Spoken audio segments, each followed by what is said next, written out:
रल बैठी जुड़ बैठी संगत, गुरबाणी शेयरिंग क्लासेस ते नवा सैशन, अज नवा टॉपिक साडी क्लास।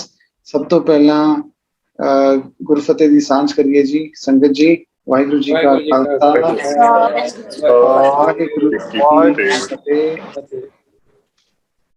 ते संगत जी अज साडा टॉपिक ज्ञानी गुरमुख सिंह जी खालसा, प्रचारक SGPC ਅੰਮ੍ਰਿਤਸਰ ਲੈਣਗੇ ਜੀ। ਤੇ ਟੌਪਿਕ ਵੀ ਥੋੜਾ ਜਿਹਾ ਡਿਫਰੈਂਟ ਹੈ ਅੱਜ। ਹਵਾ ਤੇ ਹਵਾ ਦਾ ਗੁਣ ਸਪਰਸ਼। ਤੇ ਗਿਆਨੀ ਜੀ ਸਾਨੂੰ ਦੱਸਣਗੇ ਇਹਦੇ ਚ ਹਵਾ ਦਾ ਕੀ ਭਾਵ ਹੈ ਤੇ ਉਹਦਾ ਸਪਰਸ਼ ਕੀ ਹੈ ਤੇ ਉਹ ਸਾਡੀ ਜੀਵਨ ਸ਼ੈਲੀ ਨੂੰ ਕਿਵੇਂ ਟੱਚ ਕਰ ਰਿਹਾ ਹੈ। ਗਿਆਨੀ ਜੀ ਬਹੁਤ ਡਿਫਰੈਂਟ ਟੌਪਿਕ ਆਪ ਜੀ ਨੇ ਚੂਜ਼ ਕੀਤਾ ਹੈ, ਜਿਹੜੀ ਸਾਡੀ ਡਿਸਕਸ਼ਨ ਵੀ ਹੋਈ ਹੈ ਇਸ ਬਾਰੇ, ਤੇ ਬਹੁਤ ਇੰਟਰਸਟਿੰਗ ਲੱਗ ਰਿਹਾ ਹੈ। ਤੇ ਆਓ ਇਹਨੂੰ ਸਮਝੀਏ, ਵਿਚਾਰੀਏ ਤੇ ਇਹਦੇ ਡਿਟੇਲ ਵਿੱਚ ਜਾਈਏ। ਓਵਰ ਟੂ ਯੂ ਵੀਰ ਜੀ। ਅਸੀਂ ਕਲਾਸ ਸਟਾਰਟ ਕਰਦੇ ਹਾਂ ਜੀ। ਵਾਹਿਗੁਰੂ ਜੀ ਕਾ ਖਾਲਸਾ, ਵਾਹਿਗੁਰੂ ਜੀ ਕੀ ਫਤਿਹ। ਇੱਕ ਓੰਕਾਰ ਸਤਨਾਮ ਕਰਤਾ ਪੁਰਖ ਨਿਰਭਉ ਨਿਰਵੈਰ ਅਕਾਲ ਮੂਰਤ ਅਜੂਨੀ ਸੈਭੰ ਗੁਰ ਪ੍ਰਸਾਦ। ਤੇਰੇ ਕਵਨ ਕਵਨ ਗੁਣ ਕਹਿ ਕਹਿ ਗਾਵਾਂ, ਤੂੰ ਸਾਹਿਬ ਗੁਣੀ ਨਿਧਾਨਾ। ਤੁਮਰੀ ਮਹਿਮਾ ਵਰਨ ਨਾ ਸਾਕੋ, ਤੂੰ ਠਾਕੁਰ ਊਚ ਭਗਵਾਨਾ।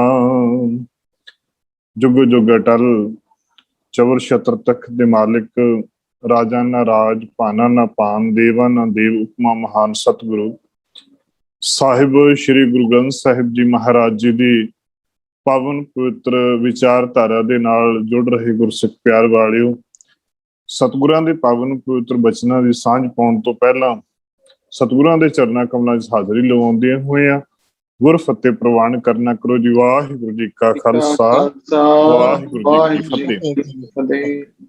ਅੱਜ ਜੋ ਅਸੀਂ ਵਿਸ਼ਾ ਸ਼ੁਰੂ ਕਰਨਾ ਹੈ, ਜਿਸ ਦੇ ਉੱਤੇ ਅਸੀਂ ਵਿਚਾਰਾਂ ਕਰਨੀਆਂ ਹਨ, ਉਹ ਹੈ ਹਵਾ। ਜਿਵੇਂ ਅਸੀਂ ਪਿਛਲਾ ਪ੍ਰਕਰਣ ਨੂੰ ਵਾਚਦਿਆਂ ਹੋਇਆਂ ਪ੍ਰਭੂ ਪਰਮਾਤਮਾ ਨੇ ਸਾਡੇ ਜੀਵਨ ਦੇ ਅੰਦਰ ਪੰਜਾਂ ਤੱਤਾਂ ਦੀ ਸ੍ਰਿਸ਼ਟੀ ਬਣਾਉਣਾ ਕੀਤੀ ਤੇ ਪੰਜਾਂ ਤੱਤਾਂ ਤੋਂ ਹੀ ਸਾਡੇ ਸਰੀਰ ਦੀ ਸਿਰਜਣਾ ਕੀਤੀ। ਉਹਨਾਂ ਦੇ ਪਹਿਲੇ ਤੱਤ ਦੀ ਅਸੀਂ ਆਕਾਸ਼ ਦੀ ਗੱਲ ਕਰ ਚੁੱਕੇ ਹਾਂ। ਉਹਦੇ ਇੱਕ ਗੁਣ ਸੀ ਔਰ ਉਹਦੇ 5 ਅੱਗੇ ਪ੍ਰਕਿਰਤੀਆਂ ਸਨ। ਹੁਣ ਅੱਜ ਅਸੀਂ ਦੂਸਰਾ ਤੱਤ ਹਵਾ ਦਾ ਤੱਤ ਹੈ, ਔਰ ਹਵਾ ਦੇ ਤੱਤ ਦਾ ਜਿਹੜਾ ਗੁਣ ਹੈ ਉਹ ਹੈ ਸਪਰਸ਼। ਤੇ ਸਪਰਸ਼ ਤੋਂ ਅੱਗੇ ਉਹਦੀਆਂ ਪ੍ਰਕਿਰਤੀਆਂ ਕੀ ਆਉਣਗੀਆਂ, ਉਹਨਾਂ ਦੇ ਉੱਤੇ ਵਿਚਾਰ ਕਰਾਂਗੇ। ਸਭ ਤੋਂ ਪਹਿਲਾਂ ਅਸੀਂ ਹਵਾ ਦੇ ਉੱਤੇ ਦੇਖਣੀ ਹੈ। ਪ੍ਰਭੂ ਪਰਮਾਤਮਾ ਨੇ ਸਾਡੀ ਸਾਰੀ ਸ੍ਰਿਸ਼ਟੀ ਨੂੰ ਚਲਾਉਣ ਵਾਸਤੇ ਇਹਨਾਂ ਦੇ ਵਿੱਚ ਹਵਾ ਦਾ ਮੁੱਖ ਤੱਤ ਪਾਇਆ ਹੋਇਆ ਹੈ। ਆਕਾਸ਼ ਤੋਂ ਦੂਸਰੇ ਨੰਬਰ ਦੇ ਉੱਤੇ ਤੱਤ ਜਿਹੜਾ ਹੈ ਹਵਾ ਹੈ। ਵੱਖ-ਵੱਖ ਸਰੋਤਾਂ ਦੇ ਅੰਦਰ, ਗ੍ਰੰਥਾਂ ਦੇ ਅੰਦਰ ਇਹਨਾਂ ਦੇ ਵੱਖਰੇ ਵੱਖਰੇ ਅਰਥ ਵੀ ਲੈਣਾ ਕੀਤੇ ਨੇ। ਹਵਾ ਇੱਕ ਬਹੁਤ ਵੱਡੇ ਪੈਮਾਨੇ ਵਿੱਚ ਗੈਸਾਂ ਦੇ ਵਹਾਅ ਨੂੰ ਆਖਿਆ ਜਾਂਦਾ ਹੈ। ਧਰਤੀ ਦੀ ਸਤ੍ਹਾ ਉੱਪਰ ਵੱਡੀ ਮਾਤਰਾ ਦੇ ਉੱਤੇ ਹਵਾ ਦਾ ਚੱਲਣਾ ਨੂੰ, ਵਾਯੂ ਦਾ ਚੱਲਣ ਦੇ ਵਹਾਅ ਨੂੰ ਚੱਲਣ ਨੂੰ ਹਵਾ ਆਖਿਆ ਜਾਂਦਾ ਹੈ। ਹਵਾਵਾਂ ਵੱਖ-ਵੱਖ ਕਿਸਮਾਂ ਦੀਆਂ ਹੁੰਦੀਆਂ ਨੇ, ਲੇਕਿਨ ਜਦੋਂ ਇਸ ਦੇ ਅਰਥ ਕਰਦੇ ਹਾਂ, ਹਵਾ, ਪੌਣ, ਵਾਯੂ, ਪੁਲਾੜ ਦੇ ਅੰਦਰ ਮੌਜੂਦ ਅਦ੍ਰਿਸ਼ਟ 5 ਤੱਤਾਂ ਦੇ ਵਿੱਚੋਂ ਇਹ ਇੱਕ ਹੈ। ਹਵਾ ਦੇ ਵੱਖਰੇ ਵੱਖਰੇ ਰੂਪਾਂ ਦੇ ਵਿੱਚ ਵਾਯੂ, ਪੌਣ, ਹਉਮੈ, ਹੰਕਾਰ, ਖੁਦੀ, ਭੂਤ ਆਦਿ ਵੀ ਇਸ ਦੇ ਬਾਰੇ ਵਿੱਚ ਲਿਖਣਾ ਕੀਤੇ ਨੇ। ਇਸ ਤੋਂ ਇਲਾਵਾ ਹਵਾ ਦਾ ਜੋ ਧਰਤੀ ਦੁਆਰੇ ਗੈਸਾਂ ਦਾ ਬਣਿਆ ਹੋਇਆ ਇੱਕ ਗਿਲਾਫ ਹੈ, ਇਹ ਗੈਸਾਂ ਦਾ ਮਿਸ਼ਰਤ ਹੈ। ਵਧੇਰੇ ਮਾਤਰਾ ਵਿੱਚ ਨਾਈਟ੍ਰੋਜਨ ਅਤੇ ਆਕਸੀਜਨ ਦੀ ਹੁੰਦੀ ਹੈ। 18ਵੀਂ ਸਦੀ ਦੇ ਅੰਤਮ ਪੜਾਅ ਵਿੱਚ ਹਵਾ ਸ਼ਬਦ ਦੀ ਵਰਤੋਂ ਸਧਾਰਨ ਤੌਰ ਤੇ ਗੈਸਾਂ ਦੇ ਵਾਸਤੇ ਕੀਤੀ ਜਾਂਦੀ ਸੀ।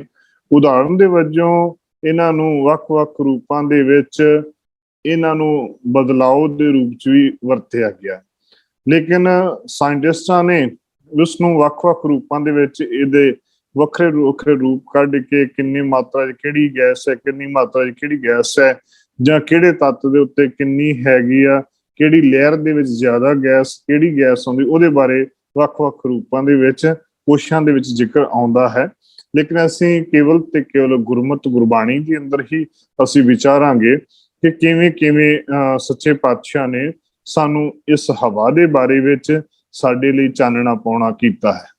ਗੁਰਬਾਣੀ ਵਿੱਚ ਸੱਚੇ ਪਾਤਸ਼ਾਹ ਨੇ ਬੜੇ ਸਰਲਤਾ ਦੇ ਨਾਲ, ਸਰਬ ਸਾਂਝੀਵਾਲਤਾ ਦੇ ਨਾਲ, ਸਰਬਦੇਸ਼ੀ ਦੇ ਸਰੂਪ ਦੇ ਵਿੱਚ ਸਮਝਾਉਂਦਿਆਂ ਹੋਇਆਂ ਵਚਨ ਆਖਣਾ ਕੀਤੇ ਨੇ। ਰਾਤੀ ਰੁੱਤੀ ਥਿਤੀ ਵਾਰ, ਪਵਨ ਪਾਣੀ ਅਗਨੀ ਪਾਤਾਲ।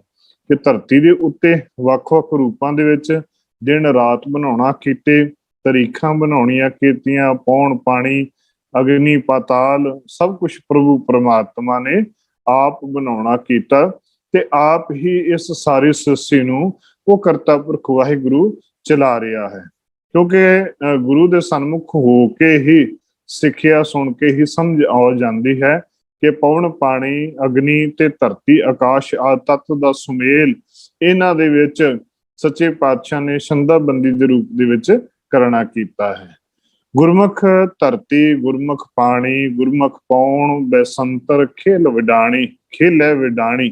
ਸਤਿਗੁਰੂ ਜੀ ਨਿਰਣਾ ਦਿੰਦੇ ਹੋਇਆਂ ਬਚਨ ਕਰਦੇ ਨੇ, ਸੋਝੀ ਦਿੰਦੇ ਨੇ ਕਿ ਗੁਰਮੁਖ ਜਨਾਂ ਦੇ ਅੰਦਰ ਪ੍ਰਭੂ ਪਰਮਾਤਮਾ ਵਿਕਾਰਾਂ ਤੇ ਟਾਕਰੇ ਦੇ ਲਈ ਸਾਰਾ ਕੁਝ ਪ੍ਰਭੂ ਪਰਮਾਤਮਾ ਨੇ ਆਪ ਬਣਾਉਣਾ ਕੀਤਾ ਹੈ। ਆਪ ਸਾਰਿਆਂ ਜੀਵਾਂ ਦੇ ਵਿੱਚ ਇਹ ਸਾਰੀਆਂ ਦਾਤਾਂ ਪਾਉਣੀਆਂ ਕੀਤੀਆਂ ਨੇ। ਹਰ ਆਪੇ ਖੇਲਾ, ਆਪੇ ਦੇਖੈ, ਹਰ ਆਪੇ ਰਚਨ ਰਚਾਇਆ। ਜਾਂ ਨਾਨਕ ਗੁਰਮੁਖ ਜੋ ਨਰ ਖੇਲਾ, ਜਿਸ ਨੂੰ ਬਾਜੀ ਕਰ ਆਇਆ। ਪ੍ਰਭੂ ਪਰਮਾਤਮਾ ਨੇ ਆਪ ਹੀ ਸਾਰਾ ਕੁਝ ਬਣਾਉਣਾ ਕੀਤਾ ਹੈ। ਸਾਰਾ ਕੁਝ ਖੇਲ ਆਪ ਕਰਤਾ ਪੁਰਖ ਵਾਹਿਗੁਰੂ ਨੇ ਵਰਤਾਉਣਾ ਕੀਤਾ ਹੈ। ਸਾਹਿਬ ਜਪਜੀ ਸਾਹਿਬ ਦੇ ਅੰਦਰ ਬਚਨ ਕਰਦੇ ਨੇ ਨਾ, ਪੌਣ ਗੁਰੂ ਪਾਣੀ ਪਿਤਾ ਮਾਤਾ ਧਰਤ ਮਹੱਤ। ਇਸ ਧਰਤੀ ਦੇ ਉੱਤੇ ਪੌਣ ਸਾਡਾ ਗੁਰੂ ਹੈ, ਪਾਣੀ ਜਿਹੜਾ ਹੈ ਉਹ ਸਾਡਾ ਪਿਤਾ ਹੈ, ਧਰਤੀ ਸਾਡੀ ਮਾਤਾ ਦੇ ਰੂਪ ਦੇ ਵਿੱਚ ਸਾਨੂੰ ਸੰਭਾਲ ਕਰਦੀ ਹੋਈ ਹੈ। ਗੁਰੂ ਨਾਨਕ ਦੇਵ ਜੀ ਮਹਾਰਾਜ ਜੀ ਨੇ ਕਿਸੇ ਗੱਲੋਂ ਕੋਈ ਸ਼ਬਦ ਐਸਾ ਹੈ ਨਹੀਂ ਜਿਸ ਨੂੰ ਰਹਿਣ ਦਿੱਤਾ ਹੋਵੇ। ਹਰ ਗੱਲ ਦੇ ਉੱਤੇ ਸੱਚੇ ਪਾਤਸ਼ਾਹ ਨੇ ਗੁਰਬਾਣੀ ਦੇ ਅੰਦਰ ਸਾਨੂੰ ਸਮਝਾਉਣਾ ਕੀਤਾ ਹੈ ਕਿ ਜਿਵੇਂ ਆਤਮਿਕ ਤੌਰ ਦੇ ਉੱਤੇ ਜਿੰਦਾ ਰਹਿਣ ਲਈ ਗੁਰੂ ਦੀ ਲੋੜ ਹੈ, ਇਸੇ ਤਰੀਕੇ ਦੇ ਨਾਲ ਹਵਾ ਦੀ ਸਾਨੂੰ ਜਿੰਦਾ ਰਹਿਣ ਵਾਸਤੇ ਜ਼ਰੂਰਤ ਹੈ। ਕਿਉਂਕਿ ਜੀਵ ਦੇ ਅੰਦਰ ਚੱਲਣ ਵਾਲੇ ਪ੍ਰਾਣ ਪਵਨ ਦਾ ਹੀ ਇੱਕ ਰੂਪ ਹਨ, ਜਿਨ੍ਹਾਂ ਤੋਂ ਬਗੈਰ ਸਰੀਰ ਤਲ ਦੇ ਉੱਤੇ ਜਿੰਦਾ ਰਹਿ ਸਕਣਾ ਅਸੰਭਵ ਹੈ। ਪ੍ਰਾਣੀਆਂ ਦੇ ਸਰੀਰਾਂ ਵਿੱਚ ਸਾਜ਼ਾਂ ਆਦਿ ਰਾਹੀਂ ਪੈਦਾ ਹੋਣ ਵਾਲੀ ਜਿਤਨੀ ਵੀ ਸ਼ਬਦ ਰੂਪੀ ਧੁਨੀ ਹੈ, ਭਾਵੇਂ ਉਹ ਜੀਵਾਂ ਦੇ ਆਵਾਜ਼ ਹੋਵੇ, ਉਹ ਗੱਲਬਾਤ ਹੋਵੇ, ਰਾਗ ਨਾਦ ਦਾ ਆਧਾਰ ਹੋਵੇ, ਉਹ ਸਾਰਾ ਹੀ ਕੁਝ ਹਵਾ ਦੇ ਵਿੱਚੋਂ ਹੀ ਨਿਕਲਦਾ ਹੈ। ਜਿਵੇਂ ਅਸੀਂ ਕੁਝ ਬੋਲ ਰਹੇ ਹਾਂ, ਇਹ ਹਵਾ ਦੇ ਵਿੱਚ ਹੀ ਬੋਲ ਰਹੇ ਹਾਂ। ਜੇ ਅਸੀਂ ਸੁਣ ਰਹੇ ਹਾਂ, ਉਹ ਹਵਾ ਦੇ ਰਾਹੀਂ ਹੀ ਅਸੀਂ ਸੁਣ ਰਹੇ ਹਾਂ।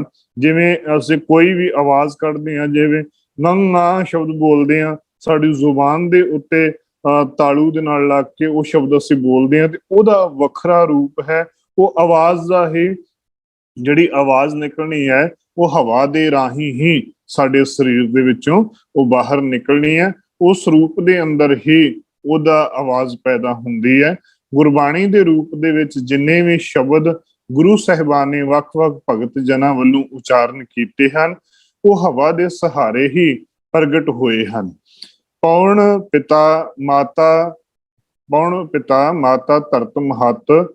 ਪਾਣੀ ਜਗਤ ਲਈ ਇਉਂ ਹੈ ਜਿਵੇਂ ਪ੍ਰਾਣੀਆਂ ਲਈ ਪਿਤਾ, ਅਤੇ ਧਰਤੀ ਇਉਂ ਹੈ ਜਿਵੇਂ ਮਹਾਨ ਮਾਤਾ ਹੋਵੇ। ਕਿਉਂਕਿ ਜਿਵੇਂ ਪਿਤਾ ਤੇ ਮਾਤਾ ਦੇ ਸੰਜੋਗ ਦੇ ਦੁਆਰਾ ਜੀਵ ਜਨਮਿਆ ਹੈ, ਮਾਂ ਦੀ ਕੁੱਖ ਚੋਂ ਬੱਚੇ ਨੇ ਜਨਮ ਪਾਲਦੀ ਹੈ, ਤਿਵੇਂ ਹੀ ਪਾਣੀ ਅਤੇ ਧਰਤੀ ਸੰਜੋਗ ਤੋਂ ਹੀ ਜੀਵਾਂ ਦੀ ਉਤਪਤੀ ਹੁੰਦੀ ਹੈ। ਪਾਲਣ ਪੋਸ਼ਣ ਦੀ ਸਿਲਸਿਲਾ ਚੱਲਦਾ ਹੈ। ਮਨੁੱਖੀ ਸਰੀਰ ਪੁਤਲਾ ਵੀ ਹੈ, ਜਿਸ ਦੇ ਪਿਤਾ ਦਾ ਵੀਰਜ ਰੂਪੀ ਪਾਣੀ ਦੇ ਰਾਹੀਂ ਮਾਤਾ ਧਰਤੀ ਦੇ ਰੂਪ ਦੇ ਅੰਦਰ ਮਿਲਾਪ ਹੋ ਕਰਕੇ ਸੰਸਾਰ ਦੇ ਵਿੱਚ ਜੀਵ ਇਸ ਸੰਸਾਰ ਦੇ ਉੱਤੇ ਆਉਣਾ ਕੀਤਾ, ਜਿਹੜਾ ਪ੍ਰਾਣਾਂ ਦੇ ਰੂਪ ਦੇ ਵਿੱਚ ਹਵਾ ਥੰਮਾਂ ਦੇ ਨਾਲ ਖੜਾ ਹੋਇਆ ਹੋਇਆ। ਸੱਚੇ ਪਾਤਸ਼ਾਹ ਇਸ ਗੱਲ ਨੂੰ ਸਪਸ਼ਟ ਕਰਦਿਆਂ ਹੋਇਆਂ ਬਚਨ ਕਰਦੇ ਨੇ, ਪਾਣੀ ਮੈਲਾ ਮਾਟੀ ਗੋਰੀ, ਇਸ ਮਾਟੀ ਕੀ ਪੁੱਤਰੀ ਜੋਰੀ। ਦਿਵਸ ਰਾਤ ਦੋਇ ਦਾਈ ਦਾਇਆ, ਖੇਲੇ ਸਗਲ ਜਗਤ ਸ਼ਾਹੀ ਘਰਾਣਿਆਂ ਦੇ ਵਿੱਚ ਜਿਵੇਂ ਬੱਚਿਆਂ ਨੂੰ ਖਿਡਾਉਣ ਸੈਰ ਕਰਾਉਣ ਵਾਸਤੇ ਨੌਕਰ ਚਾਕਰ ਰੱਖੇ ਹੁੰਦੇ ਨੇ, ਉਸੇ ਤਰੀਕੇ ਦੇ ਨਾਲ ਪ੍ਰਮਾਤਮਾ ਨੇ ਸਾਨੂੰ ਮਨੁੱਖਾਂ ਨੂੰ ਸਾਡੇ ਸਲਾਹਤਾ ਦੇ ਲਈ, ਰਾਤ ਵੇਲੇ ਬੱਚਿਆਂ ਨੂੰ ਸਲਾਉਣ ਦੇ ਲਈ, ਦੁੱਧ ਪਿਉਣ ਦੇ ਲਈ ਨੌਕਰਾਣੀਆਂ ਰੱਖੇ ਜਾਂਦੇ ਸਨ। ਤੇ ਪ੍ਰਭੂ ਪ੍ਰਮਾਤਮਾ ਨੇ ਸਾਨੂੰ ਸੰਸਾਰਿਕ ਰੂਪ ਦੇ ਅੰਦਰ ਰਹਿੰਦਿਆਂ ਹੋਇਆਂ ਦਿਵਸ ਰਾਤ ਦੋਏ ਦਾਈ ਦਾਇਆ ਪ੍ਰਮਾਤਮਾ ਦਿਨ ਤੇ ਰਾਤ ਸਾਡੇ ਖਿਡਾਵੇ ਬਣਾਏ ਹੋਏ ਨੇ। ਖੇਲਾ ਸਗਲ ਜਗਤ, ਸਾਰਾ ਜਗਤ ਖਿਡਾ ਰਿਹਾ ਹੈ। ਗੁਰਦੇਵ ਪਾਤਸ਼ਾਹ ਨੇ ਇਹ ਸਾਰੀਆਂ ਗੱਲਾਂ ਸਾਨੂੰ ਵੱਖ-ਵੱਖ ਰੂਪਾਂ ਦੇ ਵਿੱਚ ਸਮਝਾਉਣਾ ਕੀਤੀਆਂ ਨੇ। ਪੌਣ ਗੁਰੂ ਪਾਣੀ ਪਿਤ ਜਾਤਾ, ਉਦਰ ਸੰਜੋਗੀ ਧਰਤੀ ਮਾਤਾ। ਪੌਣ ਗੁਰੂ ਹੈ, ਪਾਣੀ ਪਿਤਾ ਹੈ, ਤੇ ਇਸ ਧਰਤੀ ਮਾਤਾ ਦੇ ਰੂਪ ਦੇ ਅੰਦਰ ਇਹ ਸੱਚੇ ਪਾਤਸ਼ਾਹ ਨੇ 1021 ਅੰਗ ਦੇ ਉੱਤੇ ਵਿਸ਼ਵ ਭਾਈਮਾਨ ਇਹੀ ਪੰਕਤੀ ਦੇ ਰੂਪ ਦੇ ਵਿੱਚ ਕਰਨਾ ਕੀਤਾ ਹੈ। ਰਹਿਣ ਦਿਨਸ ਦੋਇ ਦਾਈ ਦਾਇਆ, ਜਗ ਖੇਲੈ ਖੇਲਾਈ ਹੈ। ਪ੍ਰਭੂ ਪਰਮਾਤਮਾ ਨੇ ਇਹ ਖੇਡ ਪਾਈ ਹੋਈ ਹੈ। ਭਾਈ ਸਾਹਿਬ ਭਾਈ ਗੁਰਦਾਸ ਜੀ ਵੀ ਬਚਨ ਕਰਦੇ ਨੇ ਆਪਣੇ ਪਾਵਨ ਪਵਿੱਤਰ ਬਚਨਾਂ ਦੇ ਅੰਦਰ ਕਿ ਪਵਨ ਗੁਰੂ ਗੁਰ ਸ਼ਬਦ ਹੈ, ਰਾਗ ਨਾਦ ਵਿਚਾਰਾ, ਮਾਤ ਪਿਤਾ ਜਲ ਧਰਤ ਹੈ, ਉਪਤ ਸੰਸਾਰਾ, ਦਾਈ ਦਾਇਆ ਰਾਤ ਦੇਹ ਵਰਤੈ ਵਰਤਾਰਾ, ਸ਼ਿਵ ਸ਼ਕਤ ਸਦਾ ਸਿਰ ਸ਼ਕਤੀ ਦਾ ਖੇਲ, ਮੇਲ ਪ੍ਰਕਿਰਤ ਪਸਾਰਾ। ਭਾਈ ਗੁਰਦਾਸ ਜੀ ਵੀ ਆਪਣੀ ਦੂਸਰੀ ਵਾਰ ਦੇ ਅੰਦਰ 19ਵੀਂ ਪੌੜੀ ਦੇ ਅੰਦਰ ਬਚਨ ਕਰਦੇ ਨੇ ਕਿ ਉਸੇ ਰੂਪ ਦੇ ਅੰਦਰ ਸੱਚੇ ਪਾਤਸ਼ਾਹ ਦੇ ਧੰਨ ਗੁਰੂ ਨਾਨਕ ਦੇਵ ਜੀ ਮਹਾਰਾਜ ਜੀ ਦੇ ਹੀ ਬਚਨਾਂ ਨੂੰ ਉਹ ਤਾਕੀਦ ਕਰਦਿਆਂ ਹੋਇਆਂ ਆਪ ਆਪਣੇ ਬਚਨਾਂ ਦੇ ਅੰਦਰ ਕਹਿਣ ਦੀ ਕੋਸ਼ਿਸ਼ ਕਰਦੇ ਨੇ। ਭਗਤ ਕਬੀਰ ਜੀ ਤਾਂ ਇਸੇ ਕਥਨ ਨੂੰ ਆਪਣੇ ਪ੍ਰਭੂ ਪਰਮਾਤਮਾ ਦੇ ਅੱਗੇ ਬੇਨਤੀਆਂ ਕਰਦਿਆਂ ਹੋਇਆਂ ਕਹਿਣ ਲੱਗੇ ਕਿ ਹੇ ਅਕਾਲ ਪੁਰਖ ਪ੍ਰਭੂ ਪਰਮਾਤਮਾ, ਆਪਣੇ ਆਪ ਨੂੰ ਹਰੀ ਅਕਾਲ ਪੁਰਖ ਦੀ ਹਜ਼ੂਰੀ ਦੇ ਵਿੱਚ ਮੈਂ ਮਹਿਸੂਸ ਕਰਦਾ ਹਾਂ। ਪਰਮਾਤਮਾ ਤੂੰ ਆਪਣੇ ਹਮੇਸ਼ਾ ਤੇਰੇ ਚਰਨਾਂ ਦੇ ਵਿੱਚ ਮੈਂ ਪਿਆ ਰਹਾਂ। ਆਪ ਤੇਜ ਬਾਈ ਪ੍ਰਥਮੀ ਆਕਾਸ਼ਾ, ਐਸੀ ਰਹਿਤ ਰਹੋ ਹਰ ਪਾਸਾ, ਕਹਿ ਕਬੀਰ ਨਿਰੰਜਨ ਧਿਆਓ, ਤਿਤ ਘਰ ਜਾਓ ਜੇ ਬਹੁਰ ਨਾ ਆਓ। ਸੱਚੇ ਪਾਤਸ਼ਾਹ ਇਹ ਸਾਰੀਆਂ ਦਾਤਾਂ ਤੇਜ, ਅੱਗ, ਪਾਣੀ, ਪੌਣ, ਹਵਾ ਇਤਿਆਦਿਕ ਜਿਹੜੀਆਂ ਨੇ ਪ੍ਰਮਾਤਮਾ ਇਹ ਤੇਰੀਆਂ ਹੀ ਦਾਤਾਂ ਨੇ। ਮੈਨੂੰ ਆਪਣੀ ਸ਼ਰਨ ਦੇ ਵਿੱਚ ਰੱਖ ਲੈ, ਮੈਨੂੰ ਆਪਣੇ ਦਰ ਦੇ ਉੱਤੇ ਪ੍ਰਵਾਨ ਕਰ ਲੈ। ਇਹਨਾਂ ਹੀ ਪੰਕਤੀਆਂ ਦੇ ਨਾਲ ਜੁੜਦਿਆਂ ਹੋਇਆਂ ਗੁਰਦੇਵ ਪਾਤਸ਼ਾਹ ਵੀ ਬਚਨ ਕਰਦੇ ਨੇ ਪੌਣ ਗੁਰੂ ਪਾਣੀ ਪਿਤਾ ਮਾਤਾ ਧਰਤ ਮਹੱਤ। ਇਹ 146 ਅੰਗ ਦੇ ਉੱਤੇ ਵੀ ਸੱਚੇ ਪਾਤਸ਼ਾਹ ਨੇ ਉਚਾਰਨ ਕੀਤਾ ਹੈ। ਪੌਣ ਪਾਣੀ ਅਗਨੀ ਕਾ ਮੇਲ, ਸਾਡਾ ਜੀਵਨ ਦੀ ਆਰੰਭਤਾ ਦੀ ਗੱਲ ਜਦੋਂ ਕਰਦੇ ਨੇ, ਹਵਾ ਤੇ ਪਾਣੀ ਦਾ ਮਿਲਾਪ ਪ੍ਰਮਾਤਮਾ ਨੇ ਆਪ ਕਰਨਾ ਕੀਤਾ ਹੈ। ਗਾਵੇਂ ਤੋਨੋ ਪੌਣ ਪਾਣੀ ਬੈਸੰਤਰ, ਗਾਵੇ ਰਾਜਾ ਧਰਮ ਦੁਆਰੇ। हे ਪ੍ਰਭੂ ਪਰਮਾਤਮਾ, ਤੈਨੂੰ ਸਾਰੀ ਸ੍ਰਿਸ਼ਟੀ ਗਾਉਂਦੀ ਹੈ। ਇਥੋਂ ਤੱਕ ਕਿ ਹਵਾ ਵੀ ਤੈਨੂੰ ਗਾ ਰਹੀ ਹੈ, ਪਾਣੀ ਵੀ ਤੈਨੂੰ ਗਾ ਰਹੀ ਹੈ, ਅਗਨੀ ਤੱਕ ਵੀ ਤੈਨੂੰ ਗਾ ਰਹੀ ਹੈ। ਪੌਣ ਪਾਣੀ ਅਗਨੀ ਇੱਕ ਵਾਸਾ। ਸਾਡੇ ਜੀਵਨ ਦੇ ਅੰਦਰ ਪਰਮਾਤਮਾ ਨੇ ਪੌਣ ਪਾਣੀ ਸਾਰਾ ਕੁਛ ਵਾਸਾ, ਪੰਜੇ ਤੱਤ ਸਾਡੇ ਸਰੀਰ ਦੇ ਅੰਦਰ ਪਾ ਕੇ ਰੱਖਣਾ ਕੀਤੇ ਨੇ। ਖਾਣੀ ਨਾ ਬਾਣੀ ਪੌਣ ਨਾ ਪਾਣੀ। ਪ੍ਰਭੂ ਪਰਮਾਤਮਾ ਨੇ ਇਹ ਜੀਵਨ ਦੀ ਰਚਨਾ ਜਿਸ ਸਮੇਂ ਸ੍ਰਿਸ਼ਟੀ ਦੀ ਸਿਰਜਣਾ ਹੋਈ ਸੀ ਨਾ, ਉਸ ਸਮੇਂ ਸ੍ਰਿਸ਼ਟੀ ਦੀ ਸਿਰਜਣਾ ਤੋਂ ਪਹਿਲਾਂ ਇਸ ਦੇ ਧਰਤੀ ਦੇ ਉੱਤੇ ਕੁਝ ਵੀ ਨਹੀਂ ਸੀ। ਪ੍ਰਭੂ ਪਰਮਾਤਮਾ ਨੇ ਆਪ ਹੀ ਸਾਰਾ ਕੁਝ ਰਚ ਕੇ ਆਪ ਹੀ ਸਾਰਾ ਕੁਝ ਬਣਾਉਣਾ ਕੀਤਾ ਹੈ। ਪੌਣ ਪਾਣੀ ਅਗਨੀ ਕਾ ਬੰਦ, ਕਾਇਆ ਕੋਟ ਰਚਾਈਂਦਾ। ਪਰਮਾਤਮਾ ਨੇ ਇਹ ਜਿਹੜਾ ਸਰੀਰ ਰੂਪੀ ਦੇਹੀ ਜਿਹੜੀ ਦਿੱਤੀ ਹੈ, ਇਹ ਪੌਣ ਤੇ ਪਾਣੀ ਦਾ ਅਗਨੀ ਦਾ ਬੰਦ ਕੋਟ ਕਿਲਾ ਤਿਆਰ ਕੀਤਾ ਹੋਇਆ ਹੈ। ਇਹਦੇ ਵਿੱਚ ਹੀ ਸਾਰਾ ਕੁਝ ਪ੍ਰਮਾਤਮਾ ਨੇ ਆਪ ਰਚਾਇਆ ਹੋਇਆ ਹੈ। ਘਟ ਘਟ ਪੌਣ ਵਹਿ ਇੱਕ ਰੰਗੀ, ਮਿਲ ਪਵਣੈ ਸ਼ਬਦ ਸਭ ਵਜਾਏ ਦਾ। ਹਰੇਕ ਹਿਰਦੇ ਦੇ ਅੰਦਰ ਪੌਣ ਲਗਾਤਾਰ ਚੱਲਦੀ ਪਈ ਹੈ। ਹੁਣ ਜਿਵੇਂ ਸਾਡੇ ਸਵਾਸ ਨੇ, ਉਹ ਲਗਾਤਾਰ ਸਾਡੇ ਵਹਾਅ ਲਗਾਤਾਰ ਚੱਲਦੇ ਨੇ। ਜਿਸ ਦਿਨ ਇਹ ਸਵਾਸ ਸਾਡੇ ਰੁਕ ਗਏ, ਉਸ ਦਿਨ ਸਾਡੀ ਮੌਤ ਹੋ ਜਾਣੀ ਹੈਗੀ ਹੈ। ਉਸੇ ਸਮੇਂ ਸਾਡੇ ਜੀਵਨ ਦੇ ਅੰਦਰ ਅਸੀਂ ਸਵਾਸਾਂ ਨੂੰ ਗ੍ਰਹਿਣ ਕਰਨ ਦੇ ਵਾਸਤੇ ਭਾਵ ਕਿ ਹਸਪੀਟਲ ਦੇ ਵਿੱਚ ਜਾ ਕਰਕੇ ਜਾਂ ਕਿਸੇ ਨਾ ਕਿਸੇ ਰੂਪ ਦੇ ਅੰਦਰ ਆਕਸੀਜਨ ਲੈਂਦੇ ਆ, ਵੱਖ-ਵੱਖ ਰੂਪਾਂ ਦੇ ਵਿੱਚ ਜਦੋਂ ਸਾਹ ਰੁਕਣਾ ਸ਼ੁਰੂ ਹੁੰਦਾ, ਉਸੇ ਵੇਲੇ ਇਨਸਾਨ ਦਾ ਜੀਵਨ ਦੀ ਲੀਲਾ ਖਤਮ ਹੋਣ ਦੇ ਕਿਨਾਰੇ ਹੋ ਜਾਂਦੀ ਹੈ। ਉਸ ਸਮੇਂ ਸਵਾਸਾਂ ਨੂੰ ਰੁਕਣ ਦੇ ਤੋਂ ਉਪਰਾਲਾ ਹੁੰਦਾ ਹੈ ਕਿ ਕਿਸੇ ਨਾ ਕਿਸੇ ਤਰੀਕੇ ਨਾਲ ਸਾਡੇ ਸਾਹ ਚੱਲਦੇ ਹੋਣੇ ਚਾਹੀਦੇ ਨੇ। ਪੌਣ ਪਾਣੀ ਬੈਸੰਤਰ ਸਿਮਰੈ ਸਗਲ ਉਪਾਏ ਦਾ, ਤੇ ਇਸ ਤੱਤਾਂ ਨੂੰ ਹੀ ਸਾਰੀ ਸ੍ਰਿਸ਼ਟੀ ਸਿਰਜਦੀ ਹੈ ਤੇ ਸਿਰਜੀ ਹੋਈ ਸ੍ਰਿਸ਼ਟੀ ਸਿਮਰਦੀ ਹੈ। ਜਿਵੇਂ ਇਨਸਾਨ ਨੂੰ ਵੀ ਸਮਝਾਉਣਾ ਕੀਤਾ ਹੈ ਸਤਿਗੁਰਾਂ ਨੇ ਕਿ ਜਿਵੇਂ ਹਰੇਕ ਤੱਤ, ਹਰੇਕ ਜੀਵ, ਹਰੇਕ ਧਰਤੀ ਦਾ, ਇੱਥੋਂ ਤੱਕ ਕਿ ਸੱਚੇ ਪਾਤਸ਼ਾਹ ਨੇ ਆਖਿਆ ਕਿ ਹਰ ਹਟ ਵੀ ਤੂੰ ਕਰੇ ਬੋਲੇ ਭਲੀ ਬਾਣ, ਕਿ ਉਹ ਇੱਕ ਹਰਟ ਵੀ ਜਿਹੜੀ ਲੋਹੇ ਦੀ ਬਣੀ ਹੈ ਉਹ ਵੀ ਤੂੰ ਕਰਕੇ ਪੁਕਾਰ। ਬੇਸ਼ੱਕ ਉਹ ਤੁੱਕੇ ਦੇ ਰੂਪ ਚ ਆਵਾਜ਼ ਆਉਂਦੀ ਹੈ, ਤੇ ਉੱਥੇ ਇੱਕ ਉਦਾਹਰਣ ਦੇ ਰੂਪ ਚ ਦੇਣਾ ਕੀਤਾ ਕਿ ਤੂੰ ਵੀ ਉਸ ਪ੍ਰਭੂ, ਜੇਕਰ ਹਰਟ ਵੀ ਪ੍ਰਮਾਤਮਾ ਦੇ ਨਾਮ ਨੂੰ ਧਿਆਉਂਦੀ ਹੈ, ਤੇ ਇਹ ਜੀਵ ਜਿਹੜੇ ਤੈਨੂੰ ਸਵਾਸ ਦੇ ਰਹੇ ਨੇ ਪ੍ਰਭੂ ਪਰਮਾਤਮਾ, ਤੂੰ ਉਸ ਪ੍ਰਮਾਤਮਾ ਨੂੰ ਧਿਆਇਆ ਕਰ। ਪੌਣੇ ਪਾਣੀ ਅਗਨੀ ਜੀਓ ਤਿਨ ਕਿਆ ਖੁਸ਼ੀਆਂ ਕਿਆ ਪੀੜ। ਅਤੇ ਬੇਸ਼ੱਕ ਇਹ ਤੱਤ ਨੇ, ਇਹਨਾਂ ਨੂੰ ਕੋਈ ਦੁੱਖ ਜਾਂ ਇਹਨਾਂ ਨੂੰ ਸੁੱਖ ਨਹੀਂ ਹੈ। ਪ੍ਰਾਣ ਧਾਰੀ ਹਵਾ ਜਲ ਅੱਗ ਦੇ ਬਣੇ ਹੋਏ ਨੇ, ਉਹਨਾਂ ਨੂੰ ਕੋਈ ਸੁੱਖ ਤੇ ਕੋਈ ਦੁੱਖ ਨਹੀਂ ਚਿੰਬੜਦੇ ਹਨ। ਜੇ ਤਾਤਾਂ ਵੱਲ ਦੇਖੀਏ ਤੇ ਸਭ ਜੀਵ ਇੱਕੋ ਜਿਹੇ ਹੀ ਹਨ, ਫਿਰ ਇਹਨਾਂ ਵਿੱਚ ਦੁੱਖ ਸੁੱਖ ਕਿਉਂ ਵੱਖੋ ਵੱਖਰੇ ਨੇ? ਹਵਾ ਦੇ, ਪਾਣੀ ਦੀ, ਅੱਗ ਦੇ ਤੱਤ ਨੂੰ ਮੇਲ ਮਿਲਾ ਕੇ ਜੀਵ ਆਤਮਾ ਪ੍ਰਭੂ ਪਰਮਾਤਮਾ ਦੇ ਦੁਆਰਾ ਬਣਾਇਆ ਹੋਇਆ ਹੈ। ਇਹ ਸਾਰਾ ਸਿਰਜ ਪ੍ਰਭੂ ਪਰਮਾਤਮਾ ਨੇ ਆਪ ਵਰਤਾਇਆ ਹੋਇਆ ਹੈ। ਵਿਚੇ ਵਰਤੈ ਨਾਨਕ ਆਪ ਝੂਠ ਕਹੋ ਕਿਆ ਗਨੀ। ਤੇ ਸੱਚੇ ਪਾਤਸ਼ਾਹ ਨੇ ਵੱਖ-ਵੱਖ ਰੂਪਾਂ ਦੇ ਅੰਦਰ ਵੱਖ-ਵੱਖ ਉਦਾਹਰਣਾਂ ਵੀ ਦਿੱਤੀਆਂ ਨੇ ਕਿ ਇਸ ਮਾਟੀ ਮੈਂ ਪਵਨ ਸਮਾਇਆ, ਇਸ ਸਰੀਰ ਜਿਹੜਾ ਸਰੀਰ ਦੇ ਮਿੱਟੀ ਰੂਪ ਦਾ ਸਰੀਰ ਬਣਾਇਆ, ਪੰਜਾਂ ਤੱਤਾਂ ਦਾ ਸਰੀਰ ਬਣਾਇਆ ਹੈ, ਇਸ ਸਰੀਰ ਦੇ ਵਿੱਚ ਵੀ ਪ੍ਰਭੂ ਪਰਮਾਤਮਾ ਨੇ ਹਵਾ ਪਾਈ ਹੋਈ ਹੈ, ਤੇ ਇਸ ਹਵਾ ਦੇ ਸਹਾਰੇ ਹੀ ਇਹ ਸਰੀਰ ਟਿਕਿਆ ਹੋਇਆ ਹੈ। ਹੁਣ ਸਹਾਰੇ ਕਿਵੇਂ ਟਿਕਿਆ ਹੋਇਆ ਹੈ? ਜਲ ਕੀ ਭੀਤ ਪਵਨ ਕਾ ਥੰਬਾ ਰਖਤ ਬੂੰਦ ਕਾ ਗਾਰਾ। ਜਿਸ ਦੇ ਵਿੱਚ ਕੀ ਪਾਇਆ? ਜਲ ਦੀ ਭੀਤ ਬਣਾਈ, ਕੰਧ ਬਣਾਈ ਹੋਈ ਹੈ। ਸਾਡੇ ਸਰੀਰ ਦੇ ਵਿੱਚ ਸਭ ਤੋਂ ਵੱਧ ਪਾਣੀ ਹੀ ਮੰਨਿਆ ਜਾਂਦਾ ਹੈ। ਜਲ ਦੇ ਵਿੱਚ ਜਲ ਦੀਆਂ ਕੰਧਾਂ ਬਣਾਈਆਂ ਹੋਈਆਂ ਨੇ। ਬੇਸ਼ੱਕ ਉਹ ਭਾਵੇਂ ਖੂਨ ਦੇ ਰੂਪ ਚ ਹੋਵੇ, ਚਾਹੇ ਪਾਣੀ ਦੇ ਰੂਪ ਚ ਹੋਵੇ, ਚਾਹੇ ਤਰਲ ਪਦਾਰਥ ਕਿਸੇ ਵੀ ਰੂਪ ਦੇ ਹੋਏ, ਜਿਵੇਂ ਵਿਸਟਾ ਰਕਤ ਪ੍ਰੇਟੇ ਚ ਮੈਨੂੰ ਉੱਪਰ ਤੁਮ ਰਾਖਿਓ ਗੁਮਾਨ ਦੀ ਗੱਲ ਹੁੰਦੀ ਹੈ, ਉਹ ਕਿਸੇ ਵੀ ਰੂਪ ਦੇ ਵਿੱਚ ਹੋਏ, ਸਾਡੇ ਜੀਵਨ ਦੇ ਅੰਦਰ ਜਲ ਦੇ ਰੂਪ ਦੇ ਅੰਦਰ ਹੀ ਇਹ ਕੰਧਾਂ ਬਣੀਆਂ ਹੋਈਆਂ ਨੇ। ਰਕਤ ਪਵਨ ਕਾ ਥੰਬਾ, ਜਿਹੜੇ ਸਾਡੇ ਸਰੀਰ ਨੂੰ ਖਿਲਾਰਿਆ ਹੋਇਆ ਹੈ, ਥੰਮ ਬਣੇ ਹੋਏ ਨੇ। ਬੇਸ਼ੱਕ ਹੱਡੀਆਂ ਨੇ, ਲੇਕਿਨ ਹੱਡੀਆਂ ਨੂੰ ਖਿਲਾਰਨ ਵਾਲਾ ਕੇਵਲ ਤੇ ਕੇਵਲ ਸਵਾਸ ਨੇ। ਹਵਾ ਇਸ ਸਾਡੇ ਸਰੀਰ ਨੂੰ ਖਿਲਾਰਿਆ ਹੋਇਆ ਹੈ। ਦੇਖੋ, ਜਿਸ ਦਿਨ ਸਾਡੇ ਵਿੱਚੋਂ ਸਵਾਸ ਨਿਕਲ ਜਾਣੇ ਨੇ, ਹੱਡੀਆਂ ਵੀ ਬੇਸ਼ੱਕ ਸਰੀਰ ਦੇ ਵਿੱਚ ਰਹਿਣੀਆਂ ਨੇ, ਵਿਸਟਾ ਵੀ ਸਰੀਰ ਚ, ਰਕਤ ਵੀ ਸਰੀਰ ਚ ਰਹਿਣਾ, ਮਿੱਝ ਵੀ ਸਰੀਰ ਚ ਰਹਿਣੀ, ਸਾਰਾ ਕੁਝ ਸਰੀਰ ਚ ਰਹਿਣਾ, ਲੇਕਿਨ ਅਸੀਂ ਖਲੋ ਨਹੀਂ ਪਾਉਣਾ। ਜਿੰਨਾ ਬੇਸ਼ੱਕ ਸਾਡਾ ਨਿਢਾਲ ਸਰੀਰ ਹੋ ਜਾਣਾ, ਸਾਨੂੰ ਬੇਸ਼ੱਕ 4 ਜਣੇ ਚੁੱਕ ਕੇ ਹੀ ਸ਼ਮਸ਼ਾਨ ਘਾਟ ਲਿਜਾ ਸਕਣਾ ਹੈ, ਸਾਡਾ ਸਰੀਰ ਬਿਲਕੁਲ ਢੇਰੀ ਹੋ ਜਾਣਾ ਹੈ। ਉਸ ਨੂੰ ਖਿਲਾਰਨਾ ਕੇਵਲ ਤੇ ਕੇਵਲ ਥੰਮਾਂ ਦੇ ਨਾਲ ਖਿਲਾਰਿਆ ਹੋਇਆ। ਉਹ ਥੰਮ ਜਿਹੜੇ ਨੇ ਉਹ ਹਵਾ ਆ। ਪਵਨ ਕਾ ਥੰਬਾ ਰਕਤ ਬੂੰਦ ਕਾ ਗਾਰਾ।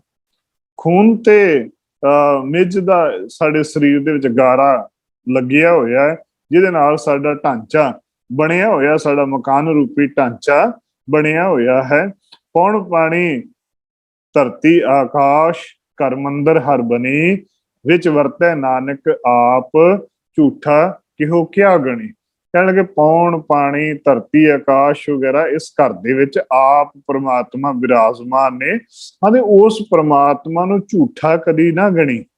ਉਹ ਪ੍ਰਮਾਤਮਾ ਆਪ ਸਾਡੇ ਵਿੱਚ ਵਸਿਆ ਹੋਇਆ ਹੈ। ਸਤਿਗੁਰੂ ਕਹਿਣ ਲੱਗੇ ਆਪ ਪ੍ਰਮਾਤਮਾ ਸਾਡੇ ਵਿੱਚ ਵਿਰਾਜਮਾਨ ਹੈ।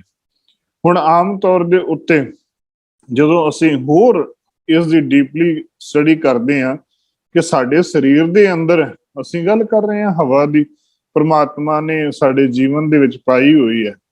ਹੁਣ ਹਵਾ ਦੇ ਵੀ ਵੱਖ-ਵੱਖ ਵਿਦਵਾਨਾਂ ਨੇ ਜਦੋਂ ਅਸੀਂ ਵਿਚਾਰ ਕਰਦੇ ਹਾਂ, ਤੇ ਇਸ ਸਰੀਰ ਦੇ ਅੰਦਰ ਜਿਹੜੇ ਸਵਾਸ ਨੇ, ਇਸ ਸਰੀਰ ਦੇ ਅੰਦਰ ਹਵਾ ਜਿਹੜੀ ਉਹ ਵੀ ਵੱਖਰੀ ਵੱਖਰੀ ਹੈ। ਹੁਣ ਉਹਦੀ ਵੀ ਉਹਨਾਂ ਨੇ 10 ਪ੍ਰਕਾਰ ਦੀ ਹਵਾ ਹੀ ਸਾਡੇ ਸਰੀਰ ਦੇ ਅੰਦਰ, ਜਿਵੇਂ ਬਾਹਰੀ ਤੌਰ ਦੇ ਉੱਤੇ ਬੇਸ਼ੱਕ ਨਾਈਟ੍ਰੋਜਨ ਹੈ, ਕਾਰਬੋਹਾਈਡਰੇਟਸ ਵਗੈਰਾ, ਆਕਸੀਜਨ ਵਗੈਰਾ, ਵੱਖ-ਵੱਖ ਗੈਸਾਂ ਨੇ, ਉਸੇ ਤਰੀਕੇ ਦੇ ਨਾਲ ਸਾਡੇ ਸਰੀਰ ਦੇ ਅੰਦਰ ਵੀ ਪ੍ਰਾਣ ਵੱਖਰੇ ਵੱਖਰੇ ਨੇ। ਉਹ 10 ਪ੍ਰਕਾਰ ਦੇ ਪ੍ਰਾਣ ਨੇ। ਪਹਿਲਾ ਪ੍ਰਾਣ ਹੈ ਜੋ ਸਾਡੇ ਹਿਰਦੇ ਨੂੰ ਚਲਾਉਂਦਾ ਹੈ, ਜਿਹੜਾ ਸਾਨੂੰ ਸਵਾਸ ਗਿਰਾਸ ਜਿਹੜੇ ਆਉਂਦੇ ਨੇ, ਜਿਹੜਾ ਸਾਡੇ ਹਿਰਦੇ ਨੂੰ ਚਲਾਉਂਦਾ ਹੈ। ਦੂਜਾ ਹੈ ਅਪਾਨ ਪ੍ਰਾਣ, ਜੋ ਕਿ ਜਿਵੇਂ ਅਸੀਂ ਮਲ ਮੂਤਰ ਵਗੈਰਾ ਜਾਂਦੇ ਆ ਤੇ ਉਹਦੇ ਨਾਲ ਜਿਹੜੀ ਗੈਸ ਨਿਕਲਦੀ ਸਾਡੇ ਸਰੀਰ ਦੇ ਅੰਦਰ, ਉਹ ਦੂਸਰੇ ਪ੍ਰਕਾਰ ਦਾ ਪ੍ਰਾਣ ਹੈ।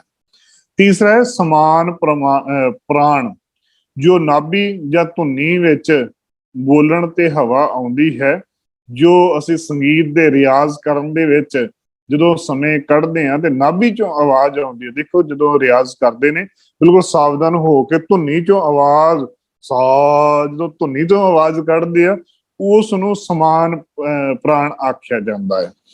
ਉਹ ਜੇ ਬਿਲਕੁਲ ਇੱਕ ਲਗਾਤਾਰ ਹਵਾ ਦੇ ਵਿੱਚ ਕੱਢੀ ਜਾਂਦੀ ਹੈ।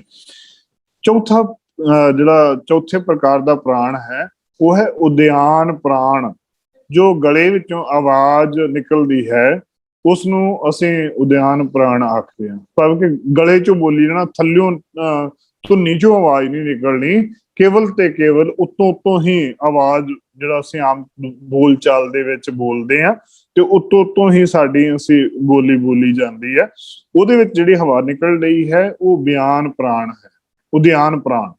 ਔਰ ਪੰਜਵਾਂ ਪ੍ਰਾਣ ਹੈ ਬਿਆਨ ਪ੍ਰਾਣ, ਜਿਨ੍ਹਾਂ ਪ੍ਰਾਣਾਂ ਨਾਲ ਦੇਹੀ ਢਾਂਚਾ ਖੜਾ ਹੈ। ਭਾਵ ਜਿਹੜੀ ਹਰ ਵਕਤ ਸਾਡੇ ਸਰੀਰ ਦੇ ਅੰਦਰ ਹਵਾ ਰਹਿੰਦੀ ਹੈ, ਉਹ ਹੈ ਬਿਆਨ ਪ੍ਰਾਣ। ਉਹਦੇ ਨਾਲ ਅਸੀਂ ਹਮੇਸ਼ਾ ਖਲੋਤੇ ਰਹਿੰਦੇ ਆ, ਹਮੇਸ਼ਾ ਸਾਡਾ ਸਰੀਰ ਉੱਠਦਾ ਬੈਠਦਾ ਚੱਲਦਾ ਫਿਰਦਾ ਉਹਦੇ ਸਿਰ ਤੇ ਹੀ ਸਾਡਾ ਆਸਰਾ ਬਣਿਆ ਹੋਇਆ ਹੈ। ਤੇ ਛੇਵਾਂ ਜਿਹੜਾ ਹੈ ਉਹ ਹੈ ਨਾਗ ਪ੍ਰਾਣ। ਨਾਗ ਪ੍ਰਾਣ, ਜਿਵੇਂ ਅਸੀਂ ਕੋਈ ਭੋਜਨ ਛਕਦੇ ਆ ਤੇ ਹਵਾ ਦੇ ਜਦੋਂ ਅਸੀਂ ਡਕਾਰ ਮਾਰਦੇ ਆ, ਜਿਹੜੇ ਡਕਾਰ ਮਾਰਦੇ ਆ ਤੇ ਜਿਹੜੀ ਉਸ ਸਮੇਂ ਹਵਾ ਨਿਕਲਦੀ ਹੈ ਉਹ ਹੈ ਨਾਗ ਪ੍ਰਾਣ। ਤੇ ਜਿਹੜਾ 7ਵਾਂ ਪੁਆਇੰਟ ਹੈ ਉਹ ਹੈ ਕੂਰਮ ਪ੍ਰਾਣ। ਕੂਰਮ ਪ੍ਰਾਣ ਤੋਂ ਭਾਵ ਹੈ ਕਿ ਜਿਹੜੀਆਂ ਅੱਖਾਂ ਜਦੋਂ ਝਪਕਦੇ ਆ, ਜਦੋਂ ਅੱਖਾਂ ਨੂੰ ਝਪਕਦੇ ਆ ਤੇ ਜਿਹੜੀ ਅੱਖਾਂ ਨੂੰ ਠੰਡੀ ਹਵਾ ਪਲਕਾਂ ਦੇ ਨਾਲ ਅੱਖਾਂ ਨੂੰ ਆਉਂਦੀ ਹੈ, ਉਸ ਦੇ ਰਾਹੀਂ ਜਿਹੜੀ ਹਵਾ ਪੈਂਦੀ ਹੈ ਉਸ ਨੂੰ ਕੂਰਮ ਪ੍ਰਾਣ ਆਖਿਆ ਜਾਂਦਾ ਹੈ।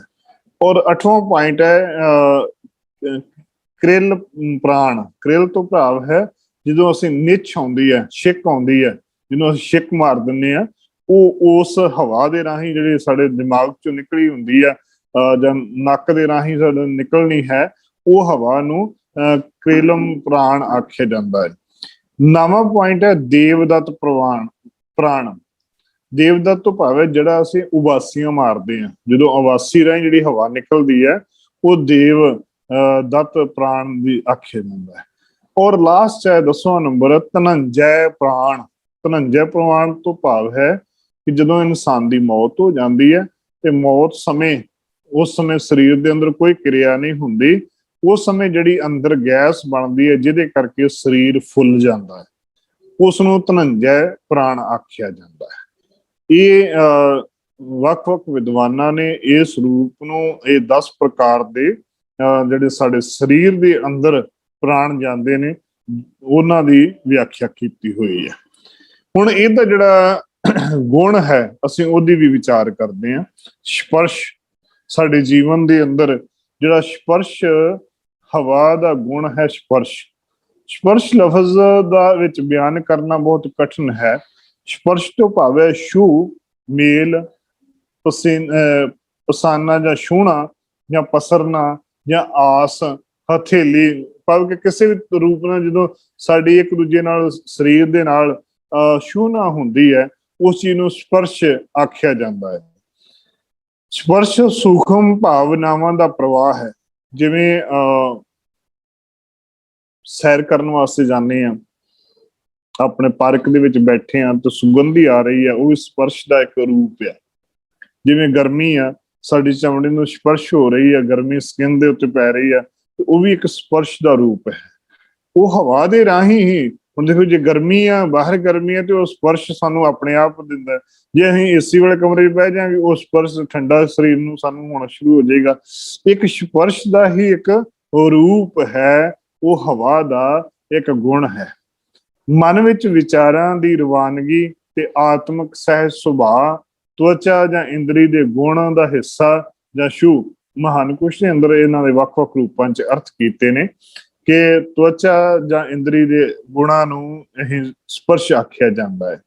ਸਪਰਸ਼ ਪਹਿਲਾਂ ਮਨ ਵਿੱਚ ਪੈਦਾ ਹੁੰਦਾ ਹੈ, ਬਾਅਦ ਦੇ ਵਿੱਚ ਵਿਚਾਰਾਂ ਵਿੱਚ ਘਰ ਘਰ ਜਾਂਦਾ ਹੈ, ਫਿਰ ਕਰਮ ਸਾਧਨਾ ਦੇ ਰਾਹੀਂ ਜ਼ਿੰਦਗੀ ਦਾ ਸੁਹਾਵਣਾ ਸਫ਼ਰ ਤੈਅ ਕਰਦਾ ਹੈ। ਸਪਰਸ਼ ਨੂੰ ਅਸੀਂ ਕਈ ਰੂਪਾਂ ਵਿੱਚ ਖੋਲ ਸਕਦੇ ਹਾਂ।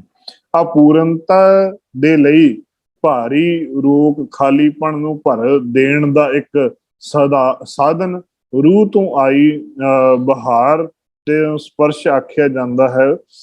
ਸਪਰਸ਼ ਨਾਜ਼ੁਕਤਾ, ਕੋਮਲਤਾ, ਅਦਾ, ਸਹਿਜ, ਥਰਮਾ, ਘਬਰਾਹਟ, ਕਾਲ, ਸੁਪਨਿਆਂ ਦੀ ਅੰਗੜਾਈ, ਨਿਦਰਾਵਲੇ ਨੈਣਾ ਦੀ ਲਾਲੀ, ਸੁਪਨਿਆਂ ਦੀ ਸੋਚ ਤੋਂ ਸਫਰ, ਸੰਜਮੀ, ਸਹਿਜਮਈ ਸਪਰਸ਼ ਆਖਿਆ ਜਾਂਦਾ ਹੈ।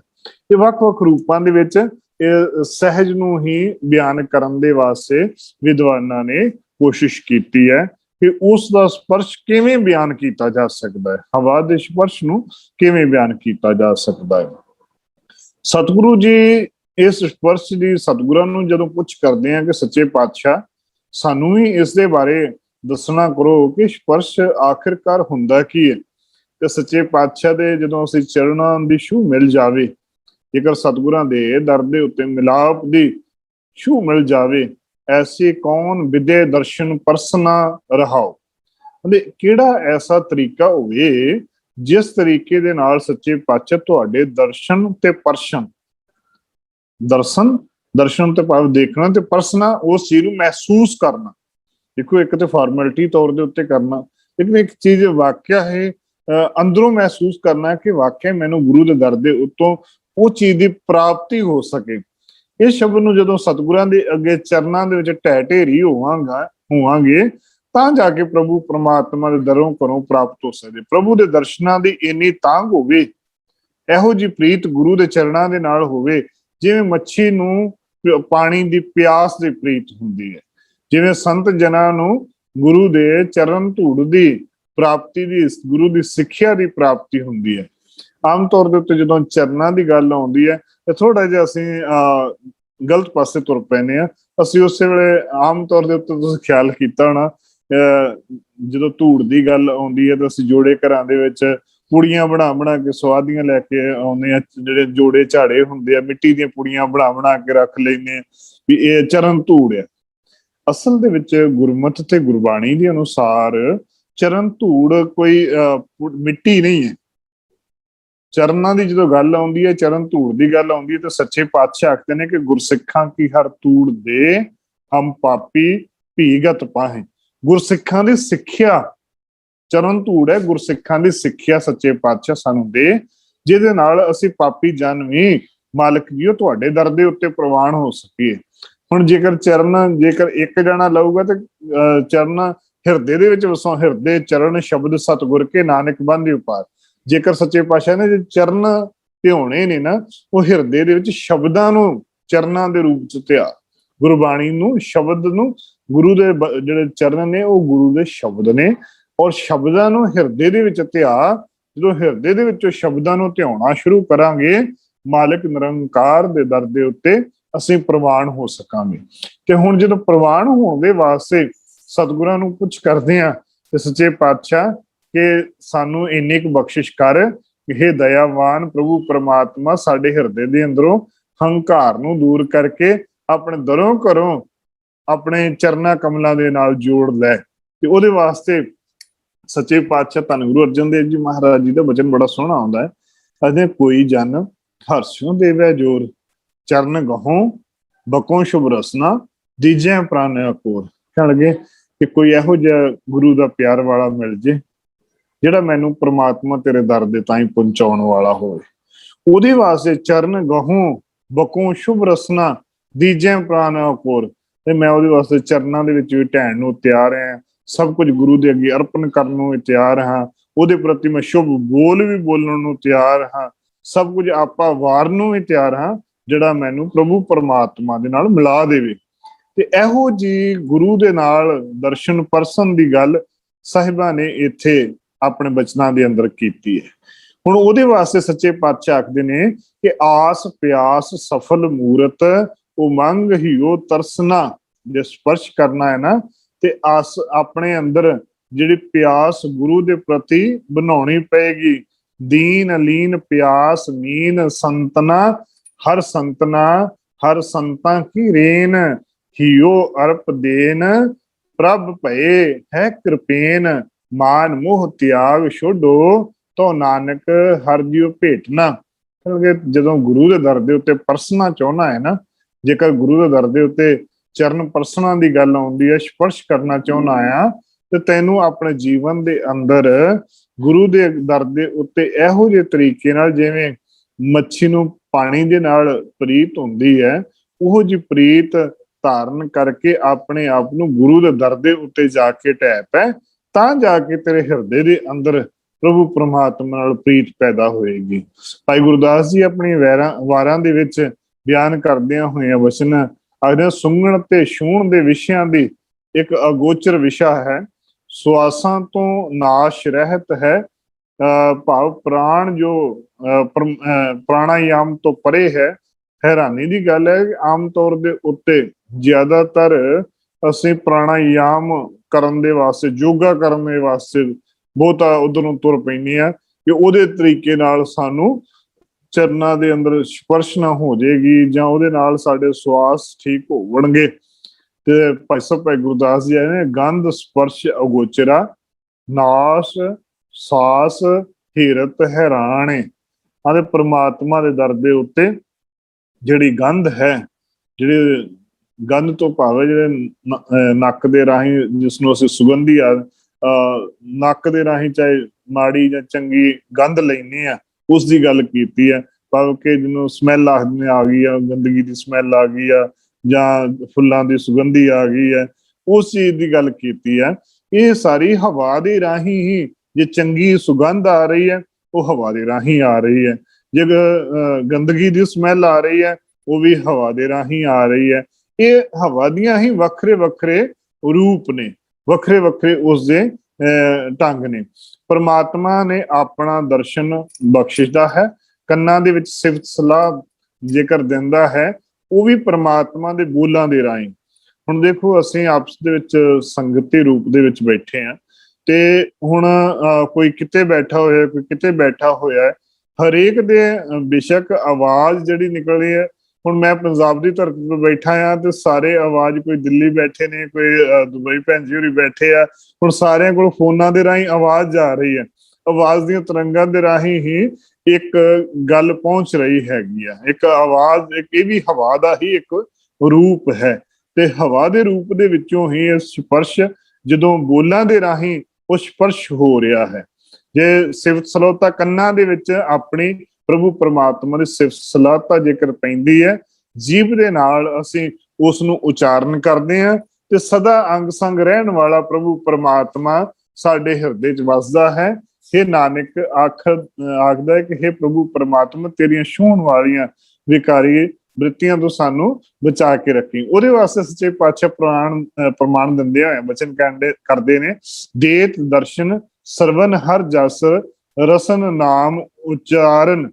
ਅਤੇ ਜੇਕਰ ਸਤਿਗੁਰਾਂ ਦੇ ਦਰਸ਼ਨ ਕਰਨੇ ਨੇ ਨਾ ਤੇ ਜਦੋਂ ਅਸੀਂ ਬਾਣੀ ਪੜ੍ਹਦੇ ਹਾਂ ਤੇ ਉਦੋਂ ਸਤਿਗੁਰਾਂ ਦੇ ਦਰਸ਼ਨ ਹੋ ਰਹੇ ਆ। ਹੁਣ ਸ਼ਬਦਾਂ ਦੇ ਤੁਹਾਨੂੰ ਭਾਈ ਨੰਦ ਲਾਲ ਜੀ ਨੇ ਪੁੱਛ ਕੀਤੀ ਸੀ ਨਾ ਸੱਚੇ ਪਾਤਸ਼ਾਹ ਤੁਹਾਡੇ ਕੋਈ ਸੰਗਤ ਕਾਬਲ ਬੈਠੀ ਆ, ਕੋਈ ਸ਼੍ਰੀਲੰਕਾ ਬੈਠੀ ਆ, ਕੋਈ ਕਿਤੇ ਬੈਠੀ ਆ, ਤੁਹਾਡੇ ਦਰਸ਼ਨ ਕਿਵੇਂ ਹੋਣਗੇ? ਸੱਚੇ ਪਾਤਸ਼ਾਹ ਨੇ ਸਪਸ਼ਟ ਤੌਰ ਤੇ ਆਖ ਦਿੱਤਾ ਸੀ ਕਿ ਪਹਿਲੀ ਗੱਲ ਗੁਰੂ ਦੇ ਦਰਸ਼ਨ ਕਰੋ। ਜੇਕਰ ਗੁਰੂ ਦੇ ਦਰਸ਼ਨ ਨਹੀਂ ਹੈਗੇ ਤੇ ਪੰਜ ਪਿਆਰੇ ਜਿੱਥੇ ਹੋਣ ਉਹਨਾਂ ਨੂੰ ਫਤਿਹ ਬੁਲਾ ਦਿਓ, ਉਹਨਾਂ ਦੇ ਵਿੱਚੋਂ ਮੇਰੇ ਤੁਹਾਨੂੰ ਦਰਸ਼ਨ ਹੋ ਜਾਵਣਗੇ। ਉਹਨਾਂ ਕੇ ਸੱਚੇ ਪਾਤਸ਼ਾਹ ਜੇ ਪੰਜ ਪਿਆਰੇ ਨਾ ਹੋਣਗੇ, ਕਹਿੰਦੇ ਇੱਕ ਗੁਰਸਿੱਖ ਹੀ ਮਿਲ ਜੇ, ਸਾਬਤ ਸੂਰਤ ਮਿਲ ਜੇ, ਉਹਦੇ ਦਰਸ਼ਨ ਕਰ ਲੋਗੇ ਤੇ ਮੇਰੇ ਤੁਹਾਨੂੰ ਦਰਸ਼ਨ ਹੋ ਜਾਣਗੇ।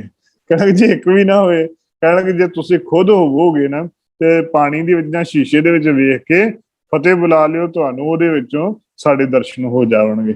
ਕਹਿਣ ਤੋਂ ਭਾਵ ਇਹ ਹੈ ਕਿ ਜਦੋਂ ਗੁਰੂ ਦੇ ਦਰਸ਼ਨ ਕਰਨੇ ਨੇ ਤੇ ਗੁਰੂ ਦੀ ਬਾਣੀ ਦੇ ਰਾਹੀਂ ਹੀ, ਸ਼ਬਦ ਦੇ ਰਾਹੀਂ ਹੀ ਦਰਸ਼ਨ ਹੋਣੇ ਨੇ।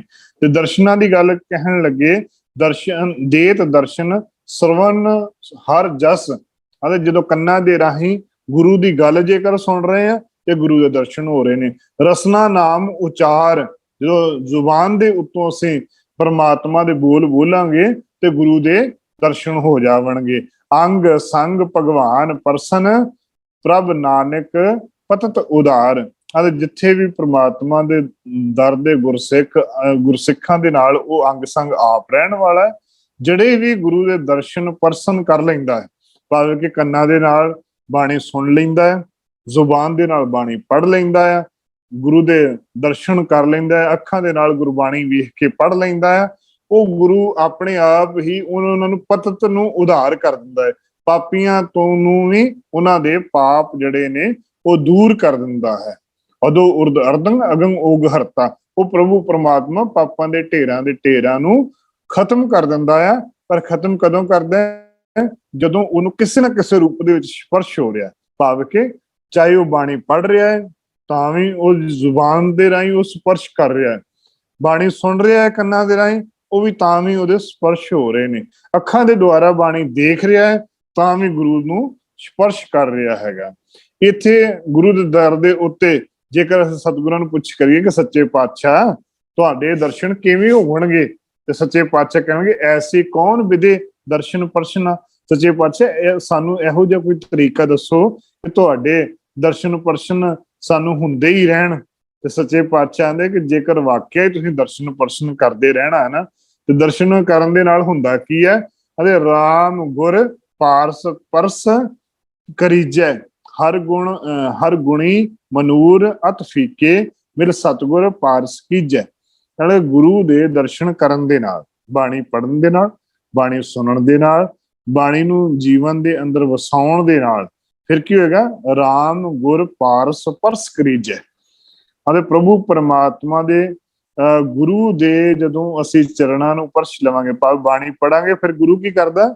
ਗੁਰੂ ਇੱਕ ਪਾਰਸ ਦੇ ਵਾਂਗੂ ਆ। ਜਦੋਂ ਬਾਣੀ ਪੜਾਂਗੇ ਉਹ ਆਪਣੇ ਗੁਣ ਸਾਨੂੰ ਦੇਣੇ ਸ਼ੁਰੂ ਕਰ ਦੇਵੇਗਾ। ਪਾਰਸ ਕੀ ਹੈ? 8 ਧਾਤਾਂ ਨੂੰ ਸੋਨਾ ਬਣਾ ਦਿੰਦਾ ਹੈ। ਹੁਣ ਗੁਰੂ ਦੇ ਸਾਡੇ ਦਰਸ਼ਨ ਕਰਨ ਦੇ ਨਾਲ, ਬਾਣੀ ਪੜ੍ਹਨ ਦੇ ਨਾਲ ਬਹੁਤਾ ਨਹੀਂ ਤੇ ਕੁਝ ਨਾ ਕੁਝ ਤੇ ਸਾਡੇ ਅਸਰ ਹੋਵੇਗਾ ਨਾ। ਗੁਣ ਕਹਿ ਗੁਣੀ ਸਮਾਵਣਿਆ, ਗੁਣ ਕਹਿੰਦਿਆਂ ਹੋਇਆਂ, ਗੁਣ ਸੁਣਦਿਆਂ ਹੋਇਆਂ ਕੁਝ ਨਾ ਕੁਝ ਤੇ ਸਾਡੇ ਜੀਵਨ 'ਚ ਗੁਣ ਸਮਾਉਣਗੇ ਨਾ। ਗੁਰ ਪਾਰਸ ਪਰਸ ਕਰੀਜੈ, ਹਰ ਨਿਰਗੁਣੀ ਮਨੂਰ ਅਤ ਫੀਕੇ। ਮਨੂਰ ਤੋਂ ਭਾਵ ਹੈ ਸੜਿਆ ਹੋਇਆ ਲੋਹਾ, ਜਿਹੜਾ ਬੇਕਾਰ, ਜਿਹਨੂੰ ਵੇਸਟ ਲੋਹਾ ਆਖਦੇ ਆ। ਸੱਚੇ ਪਾਤਸ਼ਾਹ ਨੇ ਇਹੀ ਬਚਨ ਸੁਣੇ ਸੀ ਨਾ ਬੀਬੀ ਅਮਰੋ ਜੀ ਦੇ ਕੋਲੋਂ, ਭਇਆ ਮਨੂਰ ਕੰਚਨ ਫਿਰ ਹੋਆ, ਜੇਕਰ ਗੁਰ ਮਿਲੇ ਤਨੇਹਾ। ਕਿ ਜੇਕਰ ਸੜਿਆ ਹੋਇਆ ਲੋਹਾ ਪੂਰੇ ਗੁਰੂ ਦੇ ਕੋਲ ਆ ਜਾਵੇ ਤੇ ਉਹ ਵੀ ਉਹਨੂੰ ਪਵਿੱਤਰ ਕਰ ਦਿੰਦਾ, ਉਹਨਾਂ ਸੜੇ ਹੋਏ ਲੋਹੇ ਦਾ ਵੀ ਸੋਨਾ ਬਣਾ ਦਿੰਦਾ ਹੈ। ਗੁਰੂ ਸਮਰੱਥ ਹੈ। ਕਹਿ ਲਗੇ ਹਮ ਨਿਰਗੁਣੀ ਮਨੂਰ ਅਤ ਫੀਕੇ, ਇਹ ਸੱਚੇ ਪਾਤਸ਼ਾਹ ਅਸੀਂ ਸੜੇ ਹੋਏ ਲੋਹੇ, ਭਾਵ ਕਿ ਵਿਕਾਰੀ ਤੋਂ ਵਿਕਾਰੀ ਇਨਸਾਨ, ਅਤ ਫੀਕੇ, ਸਾਡੇ ਜੀਵਨ ਦੇ ਅੰਦਰ ਵਿਕਾਰਾਂ ਦੇ ਨਾਲ ਅਸੀਂ ਫਿੱਕੇ ਹੋਏ ਪਏ ਆ।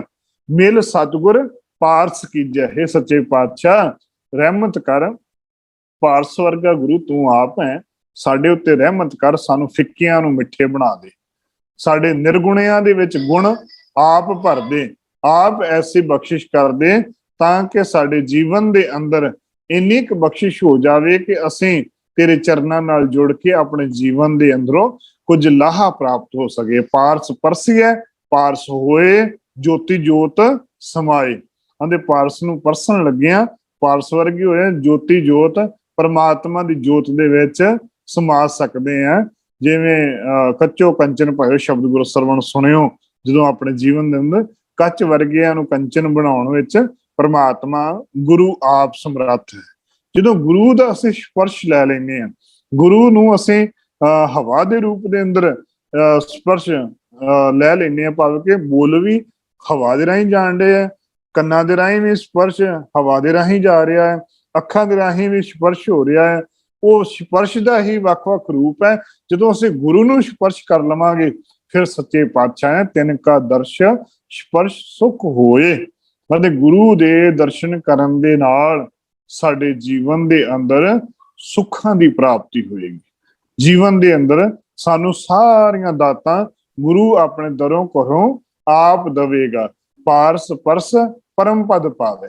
ਅਤੇ ਪ੍ਰਭੂ ਪਰਮਾਤਮਾ ਨੂੰ ਅਸੀਂ ਜਦੋਂ ਪਰਸ ਲਵਾਂਗੇ ਤੇ ਪਰਮ ਪਦ ਪਾਉਣ ਦੀ ਅਵਸਥਾ ਸਾਡੇ ਜੀਵਨ ਦੇ ਅੰਦਰ ਆਪਣੇ ਆਪ ਰਹਿਮਤਾਂ ਦੇ ਪੁੰਜ ਪ੍ਰਮਾਤਮਾ ਆਪ ਕਰ ਦੇਵਣਗੇ। ਜਿਹੜੇ ਅਸੀਂ ਲੋਹੇ ਵਰਗੇ ਆ, ਜਿਹੜੇ ਅਸੀਂ ਬੇਕਾਰ ਲੋਹੇ ਵਰਗੇ ਆ, ਸਾਨੂੰ ਗੁਰੂ ਆਪਣੇ ਨਾਲ ਜੋੜ ਕੇ, ਆਪਣੇ ਨਾਲ ਲਾ ਕਰਕੇ ਸਾਨੂੰ ਸੋਨਾ ਬਣਾ ਦੇਵੇਗਾ। ਜਦੋਂ ਗੁਰੂ ਸਾਨੂੰ ਸੋਨਾ ਬਣਾਵੇਗਾ ਫਿਰ ਕੀ ਹੋਏਗਾ? ਪਾਰਸ ਪਰਸੀਐ ਪਾਰਸ ਹੋਵੇ ਸੱਚ ਰਹੇ ਲਿਵ ਲਾਏ। ਜਦੋਂ ਪਾਰਸ ਬਣ ਜਾਵਾਂਗੇ, ਸੱਚੇ ਪ੍ਰਮਾਤਮਾ ਦੇ ਨਾਲ ਸਾਡੀ ਬਿਰਤੀ ਜੁੜ ਜਾਵੇਗੀ। ਜਦੋਂ ਸਾਡੀ ਬਿਰਤੀ ਪ੍ਰਮਾਤਮਾ ਨਾਲ ਜੁੜੀ ਫਿਰ ਹੋਏਗਾ ਕਿ ਰਾਮ ਨਾਮ ਮੇਰਾ ਪ੍ਰਾਣ ਵਸਾਏ, ਸਤਿਗੁਰ ਪਰਸ ਹਰ ਨਾਮ ਸਮਾਈਆ। ਅਤੇ ਜਦੋਂ ਪ੍ਰਾਣਾਂ ਦੇ ਵਿੱਚ, ਹਰੇਕ ਸਵਾਸ ਦੇ ਵਿੱਚ, ਇਸੇ ਕਰਕੇ ਸੱਚੇ ਪਾਤਸ਼ਾਹ ਆਖਦੇ ਨੇ ਕਿ ਇਹ ਗੁਰਸਿੱਖੋ, ਤੁਸੀਂ ਜਦੋਂ ਧਿਆਉਣਾ ਹੈ ਤੇ ਪ੍ਰਾਣਾ ਵਾਂਗੂ ਧਿਆਓ, ਸਵਾਸਾਂ ਵਾਂਗੂ ਧਿਆਓ। ਉਠਤ ਬੈਠਤ ਹਰ ਹਰ ਧਿਆਈਐ, ਮਾਰਗ ਚਲਤ ਹਰੇ ਹਰ ਗਾਈਐ। ਉੱਠਦਿਆਂ ਬੈਠਦਿਆਂ, ਚਲਦਿਆਂ ਫਿਰਦਿਆਂ, ਜੇਕਰ ਸੈਰ ਨੂੰ ਕਰ ਰਹੇ ਹਾਂ, ਇੱਕ ਪੈਰ ਨਾਲ ਸਤਨਾਮ, ਇੱਕ ਨਾਲ ਵਾਹਿਗੁਰੂ ਵਾਹਿਗੁਰੂ ਵਾਹਿਗੁਰੂ ਕਰਨਾ ਸ਼ੁਰੂ ਕਰ ਦਿਆਂਗੇ, ਸਿਮਰਨ ਚਾਲੂ ਹੋ ਜਾਏਗਾ। ਜੇਕਰ ਅਸੀਂ ਆਖਾਂ ਲੇਟੇ ਪਏ ਆ, ਰਾਤ ਨੂੰ ਸੌਣ ਲੱਗੇ, ਕਈ ਵਾਰੀ ਇੱਕ ਵਾਰੀ ਗੁਰਸਿੱਖ ਸਵਾਲ ਵੀ ਕਰ ਦਿੰਦੇ ਨੇ ਕਿ ਚਲੋ ਦਿਨੇ ਤੇ ਅਸੀਂ ਰੱਬ ਰੱਬ ਕਰ ਲਾਂਗੇ, ਰਾਤ ਨੂੰ ਜਦੋਂ ਅਸੀਂ ਸੌਂਦੇ ਆ, ਸਾਨੂੰ 8 ਘੰਟੇ ਸੌਂਦੇ ਆ, ਕੋਈ 10 ਘੰਟੇ ਸੌਂਦਾ ਹੈ, ਕਿ ਉਸ ਸਮੇਂ ਸਾਡਾ ਸਿਮਰਨ ਚੱਲਦਾ? ਸੱਚੇ ਪਾਤਸ਼ਾਹ ਆਖਦੇ ਨੇ ਕਿ ਪ੍ਰਭੂ ਪਰਮਾਤਮਾ 24 ਘੰਟੇ ਜਪਣਾ, ਕਿ ਉਸ ਸਮੇਂ ਕਿਵੇਂ ਪ੍ਰਮਾਤਮਾ ਦਾ ਨਾਮ ਜਪੂਗਾ? ਕਦੇ ਸੋਚਿਆ ਕਿ ਅਸੀਂ ਕਿਵੇਂ ਪ੍ਰਮਾਤਮਾ ਦਾ ਨਾਮ ਰਾਤ ਨੂੰ ਕਿਵੇਂ ਚੱਲ ਸਕਦਾ? ਅਸਲ ਦੇ ਵਿੱਚ ਜਦੋਂ ਅਸੀਂ ਦੋ ਚੀਜ਼ਾਂ ਸੱਚੇ ਪਾਤਸ਼ਾਹ ਨੇ ਦੇਣੀਆਂ ਕੀਤੀਆਂ ਨੇ, ਇੱਕ ਰਾਤ ਨੂੰ ਸੌਣ ਵੇਲੇ, ਇੱਕ ਉੱਠਣ ਵੇਲੇ। ਸੌਣ ਵੇਲੇ ਜਦੋਂ ਅਸੀਂ ਕੀਰਤਨ ਸੋਹਲੇ ਦਾ ਜਾਪ ਕਰਦੇ ਹਾਂ, ਉਸ ਉਪਰੰਤ ਅਰਦਾਸ ਕਰੀਦੀ, ਸੱਚੇ ਪਾਤਸ਼ਾਹ ਦਿਨ 4 ਪਹਿਰ ਦਿਵਸ ਆਪ ਜੀ ਭਾਣੇ ਅਨੁਸਾਰ ਬਤੀਤ ਹੋਇਆ, 4 ਪਹਿਰ ਰਹਿਣਾ ਹੀ ਆਪਣੇ ਭਾਣੇ ਅਨੁਸਾਰ ਬਤੀਤ ਕਰਵਾ ਲੈਣਾ। ਉਹਦੇ ਨਾਲ ਇੱਕ ਜ਼ਰੂਰ ਬੇਨਤੀ ਕਰਨੀ ਹੈ, ਸੱਚੇ ਪਾਤਸ਼ਾਹ ਸਵਾਸ ਗਰਾਸ ਧਿਆਉਣ ਦੀ ਦਾਤ ਦੇਣਾ। ਤੇ ਜਦੋਂ ਸਵਾਸ ਗਰਾਸ ਦੀ ਦਾਤ ਮੰਗਾਂਗੇ ਨਾ, ਤੇ ਜਦੋਂ ਸੋਹਲਾ ਸਾਹਿਬ ਅਰਦਾਸ ਤੋਂ ਬਾਅਦ ਜਦੋਂ ਅਸੀਂ ਵਾਹਿਗੁਰੂ ਵਾਹਿਗੁਰੂ ਕਰਦੇ ਹਾਂ, ਅਸੀਂ ਜਦੋਂ ਲੰਮੇ ਪਵਾਂਗੇ, ਇੱਕ ਤੇ ਨੀਂਦ ਆ ਜਾਏਗੀ, ਤੇ ਉਹ ਵਾਹਿਗੁਰੂ ਵਾਹਿਗੁਰੂ ਸਾਡਾ ਰਾਤ ਭਰ ਉਹ ਚੱਲਦਾ ਰਹੇਗਾ। ਇਹ ਹੌਲੀ ਹੌਲੀ ਇਹ ਆਖੇ ਕਿ ਇੱਕੋ ਦਮ ਹੋਣਾ, ਉਹ ਇੱਕੋ ਦਮ ਵੀ ਨਹੀਂ ਹੋਣਾ ਹੈਗਾ। ਜਿਹੜੇ ਬਚਨ ਆਉਂਦੇ ਨਾ, ਗੁਰਮੁਖ ਰੋਮ ਰੋਮ ਹਰ ਧਿਆਵੈ, ਦੇਖੋ ਬਾਣੀ ਹੈ, ਬਿਲਕੁਲ ਸੱਚ ਹੈ, ਉਹ ਤੋਂ ਕੋਈ ਝੂਠ ਕੁਛ ਨਹੀਂ ਹੈ। ਇਹ ਜੇਕਰ ਗੁਰੂ ਪਾਤਸ਼ਾਹ ਨੇ ਕਿ ਜਿਹੜੇ ਗੁਰਮੁਖ ਆ ਰੋਮ ਰੋਮ ਹਰ ਧਿਆਵੈ, ਗੁਰਸਿੱਖ ਧਿਆ ਸਕਦੇ ਨੇ ਤੇ ਰੋਮ ਰੋਮ ਵੀ ਧਿਆਉਣਗੇ, ਪਰੰਤੂ ਰੋਮ ਰੋਮ ਕਿੱਦਾਂ ਧਿਆਉਣਗੇ? ਸਪਰਸ਼ ਦੇ ਰਾਹੀਂ। ਜਦੋਂ ਅਸੀਂ ਉਸ ਚੀਜ਼ ਨੂੰ ਮਹਿਸੂਸ ਕਰਨਾ ਸ਼ੁਰੂ ਕਰ ਦੇਵਾਂਗੇ ਨਾ, ਆਪਣੇ ਨਾਲ ਅੰਗ ਸੰਗ ਮਹਿਸੂਸ ਕਰਨਾ ਸ਼ੁਰੂ ਕਰਾਂਗੇ, ਤੇ ਉਸ ਸਮੇਂ ਉਸ ਸਪਰਸ਼ ਦਾ ਆਨੰਦ ਵੱਖਰਾ ਹੋਵੇਗਾ। ਉਸ ਸਮੇਂ ਹਵਾਵਾਂ ਦਾ ਰੁੱਖ ਹੀ ਜੀਵਨ ਦੇ ਅੰਦਰ ਤਬਦੀਲ ਹੋਣਾ ਸ਼ੁਰੂ ਹੋਏਗਾ। ਉਸ ਸਮੇਂ ਸਾਰੀਆਂ ਚੀਜ਼ਾਂ ਤੁਹਾਨੂੰ ਮਿਲਾਉਣ ਦੇ ਵਾਸਤੇ, ਜਦੋਂ ਮਿਲਣ ਦੀ ਇੱਛਾ ਨੂੰ ਲੈ ਕੇ ਤੁਰਾਂਗੇ ਨਾ, ਤੇ ਸਾਰੀਆਂ ਚੀਜ਼ਾਂ ਸਾਨੂੰ ਮਿਲਾਉਣ ਦੇ ਵੱਲ ਆਪ ਤੋਰਨਗੀਆਂ ਕਿ ਵਾਕਿਆ ਗੁਰੂ ਦੇ ਦਰ ਦੇ ਉੱਤੇ ਪਹੁੰਚਣ ਦੇ ਵਾਸਤੇ ਤੂੰ ਤਿਆਰ ਹੋ। ਜਿਸ ਨੂੰ ਅਸੀਂ ਆਖਦੇ ਹਾਂ ਝੱਖੜ ਝਾਂਗੀ ਮੀਂਹ ਵਰਸੇ ਭੀ ਗੁਰ ਦੇਖਣ ਜਾਏ। ਉਹ ਹਰੇਕ ਚੀਜ਼ ਪਰਮਾਤਮਾ ਦੇ ਦਰ ਦੇ ਉੱਤੇ ਮਿਲਾਉਣ ਵਾਸਤੇ ਆਪ ਸਹਾਇਕ ਹੋਵੇਗੀ। ਤੇ ਜਦੋਂ ਉਸ ਪਰਮਾਤਮਾ ਦੇ ਨਾਲ ਜਦੋਂ ਮਿਲਣ ਦੇ ਵਾਸਤੇ ਸਹਾਇਕ ਹੋਇਆ, ਫਿਰ ਹੋਇਆਗਾ ਕਿ ਜਿਨ ਪਰਸਿਆ ਗੁਰ ਸਤਗੁਰ ਪੂਰਾ, ਤਿਨ ਕੇ ਕਿਲ ਵਿਖ ਨਾਸ਼ ਗਿਆ। ਅਤੇ ਜਿਹੜੇ ਪੂਰੇ ਪ੍ਰਭੂ ਪਰਮਾਤਮਾ ਨੂੰ ਧਿਆਉਣਗੇ, ਪਰਮਾਤਮਾ ਜਿਨ੍ਹਾਂ ਨੇ ਗੁਰੂ ਨੂੰ ਪਰਸ ਲਿਆ ਹੋਏਗਾ, ਜਿਨ ਪਰਸਿਆ ਗੁਰ ਸਤਗੁਰ ਪੂਰਾ, ਜਿਨ੍ਹਾਂ ਨੇ ਪੂਰੇ ਸਤਿਗੁਰੂ ਨੂੰ ਪਰਸ ਲਿਆ, ਪੂਰੇ ਸਤਿਗੁਰੂ ਨੂੰ ਧਿਆ ਲਿਆ। ਹੁਣ ਜੇਕਰ ਅਸੀਂ ਆਮ ਤੌਰ ਦੇ ਉੱਤੇ ਇਹ ਆਖਿਆ ਨਾ, ਜਿਹੜਾ ਗੁਰਸਿੱਖ ਗੁਰੂ ਸਾਹਿਬਾਨ ਦੇ ਵੇਲੇ ਹੋਣਗੇ, ਉਹਨਾਂ ਨੇ ਗੁਰੂ ਨੂੰ ਪਰਸ ਲਿਆ, ਅਸੀਂ ਉਹਨਾਂ ਦੀ ਗੱਲ ਕਰਦੇ ਹਾਂ, ਤੇ ਅਸੀਂ ਉਹਨਾਂ ਦੇ ਵੇਲੇ ਦੀ ਗੱਲ ਕਰਦੇ ਹਾਂ ਵੀ ਉਹ ਹੋਣਗੇ। ਹੁਣ ਅਸੀਂ ਕਿੱਦਾਂ ਹੋ ਸਕਦੇ ਹਾਂ? ਹੁਣ ਸਾਡੇ ਕੋਲ ਜਗਤ ਜੋਤ ਗੁਰੂ ਹੈ, ਗੁਰਬਾਣੀ ਹੈ। ਗੁਰੂ ਨੇ ਤਾਂ ਹੁਣ ਇੰਨਾ ਬਖਸ਼ਿਸ਼ਾਂ ਆ। ਕੋਈ ਸਮਾਂ ਸੀ ਜਦੋਂ ਹੱਥੀਂ ਬੀੜਾਂ ਲਿਖਦੇ ਸੀ, ਹੁਣ ਹੱਥੀਂ ਲਿਖਣ ਦੀ ਲੋੜ ਨਹੀਂ, ਹੁਣ ਤੇ ਕੰਪਿਊਟਰਾਈਜ਼ ਆ। ਹਰੇਕ ਕੰਪਿਊਟਰ ਦੇ ਵਿੱਚ, ਹਰੇਕ ਫੋਨ ਦੇ ਵਿੱਚ, ਹਰੇਕ ਥਾਂ ਦੇ ਉੱਤੇ ਲਾਈਵ ਗੁਰਬਾਣੀ ਚੱਲਦੀ ਪਈ ਆ। ਦਰਬਾਰ ਸਾਹਿਬ ਤਾਂ ਕੀ, ਹਰੇਕ ਥਾਂ ਦੇ ਉੱਤੋਂ ਲਾਈਵ ਕੀਰਤਨ ਸਾਰਾ ਦਿਨ ਚੱਲਦੇ ਰਹਿੰਦੇ ਨੇ। ਉਹ ਮਹਿਸੂਸ ਕਰਨ ਵਾਲੇ ਬਖਸ਼ਿਸ਼ਾਂ ਨਹੀਂ ਹੈ ਤੇ ਹੋਰ ਕੀ ਹੈ? ਸਾਡੇ ਤੇ ਬਹੁਤ ਇਸ ਵਕਤ ਬਖਸ਼ਿਸ਼ ਹੈ। ਉਸ ਚੀਜ਼ ਨੂੰ ਅਸੀਂ ਵੱਧ ਤੋਂ ਵੱਧ ਮੰਨਣ ਦਾ ਯਤਨ ਕਰੀਏ। ਤੇ ਸੱਚੇ ਪਾਤਸ਼ਾਹ ਅਸੀਂ ਤੇ ਬਹੁਤ ਵੱਡਿਆਂ ਭਾਗਾਂ ਦੀ ਨਿਸ਼ਾਨੀਆਂ ਇਹ ਸਾਰੀਆਂ ਸਤਿਗੁਰਾਂ ਨੇ ਸਾਡੇ ਉੱਤੇ ਰਹਿਮਤਾਂ ਕੀਤੀਆਂ ਨੇ। ਤੇ ਸੱਚੇ ਪਾਤਸ਼ਾਹ ਉਹੀ ਗੱਲ ਆਖਦੇ ਨੇ, ਜਿਨ ਪਰਸਿਆ ਗੁਰ ਸਤਿਗੁਰ ਪੂਰਾ ਤਿਨ ਕੇ ਕਿਲ ਵੇਖ ਨਾਸ ਗਿਆ। ਉਹਨਾਂ ਨੂੰ ਪ੍ਰਭੂ ਪਰਮਾਤਮਾ ਆਪ ਰਹਿਮਤ ਕਰਕੇ ਉਹਨਾਂ ਦੇ ਜੀਵਨ ਦੇ ਅੰਦਰ ਪਾਪਾਂ ਨੂੰ ਉਹ ਨਾਸ਼ ਕਰ ਦਿੰਦਾ ਹੈ। ਲੋਭ ਮੋਹ ਇਹ ਪਰਸ ਨਾ ਸਕੈ ਗਹੀ ਭਗਤ ਭਗਵਾਨ। ਜਿਹੜੇ ਪ੍ਰਭੂ ਪਰਮਾਤਮਾ ਨੂੰ ਪਰਸ ਲੈਂਦੇ ਨੇ, ਪਰਮਾਤਮਾ ਨੂੰ ਧਿਆਉਣਾ ਸ਼ੁਰੂ ਕਰ ਦਿੰਦੇ ਨੇ, ਵਿਕਾਰ ਉਹਨਾਂ ਦਾ ਕੁਝ ਵਿਗਾੜ ਨਹੀਂ ਪਾਉਣਗੇ। ਵਿਕਾਰ ਉਹਨਾਂ ਦੇ ਅੰਗ ਸੰਗ ਉਹਨਾਂ ਦੇ ਸਹਾਇਕ ਹੋ ਕੇ ਖਲੋ ਜਾਣਗੇ। ਉਹਨਾਂ ਨੂੰ ਪਰਮਾਤਮਾ ਨਾਲ ਜੋੜਨ ਦੇ ਵਾਸਤੇ ਉਹਨਾਂ ਨੂੰ ਆਮ ਤੌਰ ਦੇ ਉੱਤੇ ਜਦੋਂ ਪਰਮਾਤਮਾ ਨੂੰ ਮਿਲਣਾ ਹੋਵੇ ਤੇ ਸਾਰੇ ਹੀ ਸਹਾਇਕ ਹੋਣੇ ਸ਼ੁਰੂ ਹੋ ਜਾਂਦੇ ਨੇ।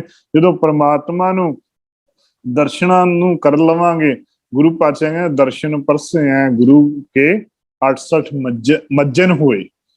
ਜੇਕਰ ਗੁਰੂ ਦੇ ਦਰਸ਼ਨ ਕਰ ਲਵਾਂਗੇ ਨਾ, 68 ਤੀਰਥਾਂ ਦੇ ਇਸ਼ਨਾਨ ਤੁਹਾਨੂੰ ਘਰੇ ਬੈਠਿਆਂ ਹੀ ਹੋਣੇ ਸ਼ੁਰੂ ਹੋ ਜਾਣਗੇ। ਇਹ ਗੱਲ ਪਰਸਨ ਦੇ ਉੱਤੇ ਹੈ। ਦਰਸ਼ਨ ਪਰਸੇ ਗੁਰੂ ਕੇ ਸੱਚ ਜਨਮ ਪ੍ਰਵਾਨ। ਸਾਡਾ ਜਨਮ ਵੀ ਪ੍ਰਵਾਨ ਹੋ ਜਾਊਗਾ ਤੇ ਮਾਲਕ ਦੇ ਦਰ ਦੇ ਉੱਤੇ ਅਸੀਂ ਪ੍ਰਵਾਨ ਵੀ ਹੋ ਜਾਵਾਂਗੇ। ਦਰਸ਼ਨ ਪਰਸੇ ਹੈ ਗੁਰੂ ਕੇ ਜਨਮ ਮਰਨ ਦੁੱਖ ਜਾਏ।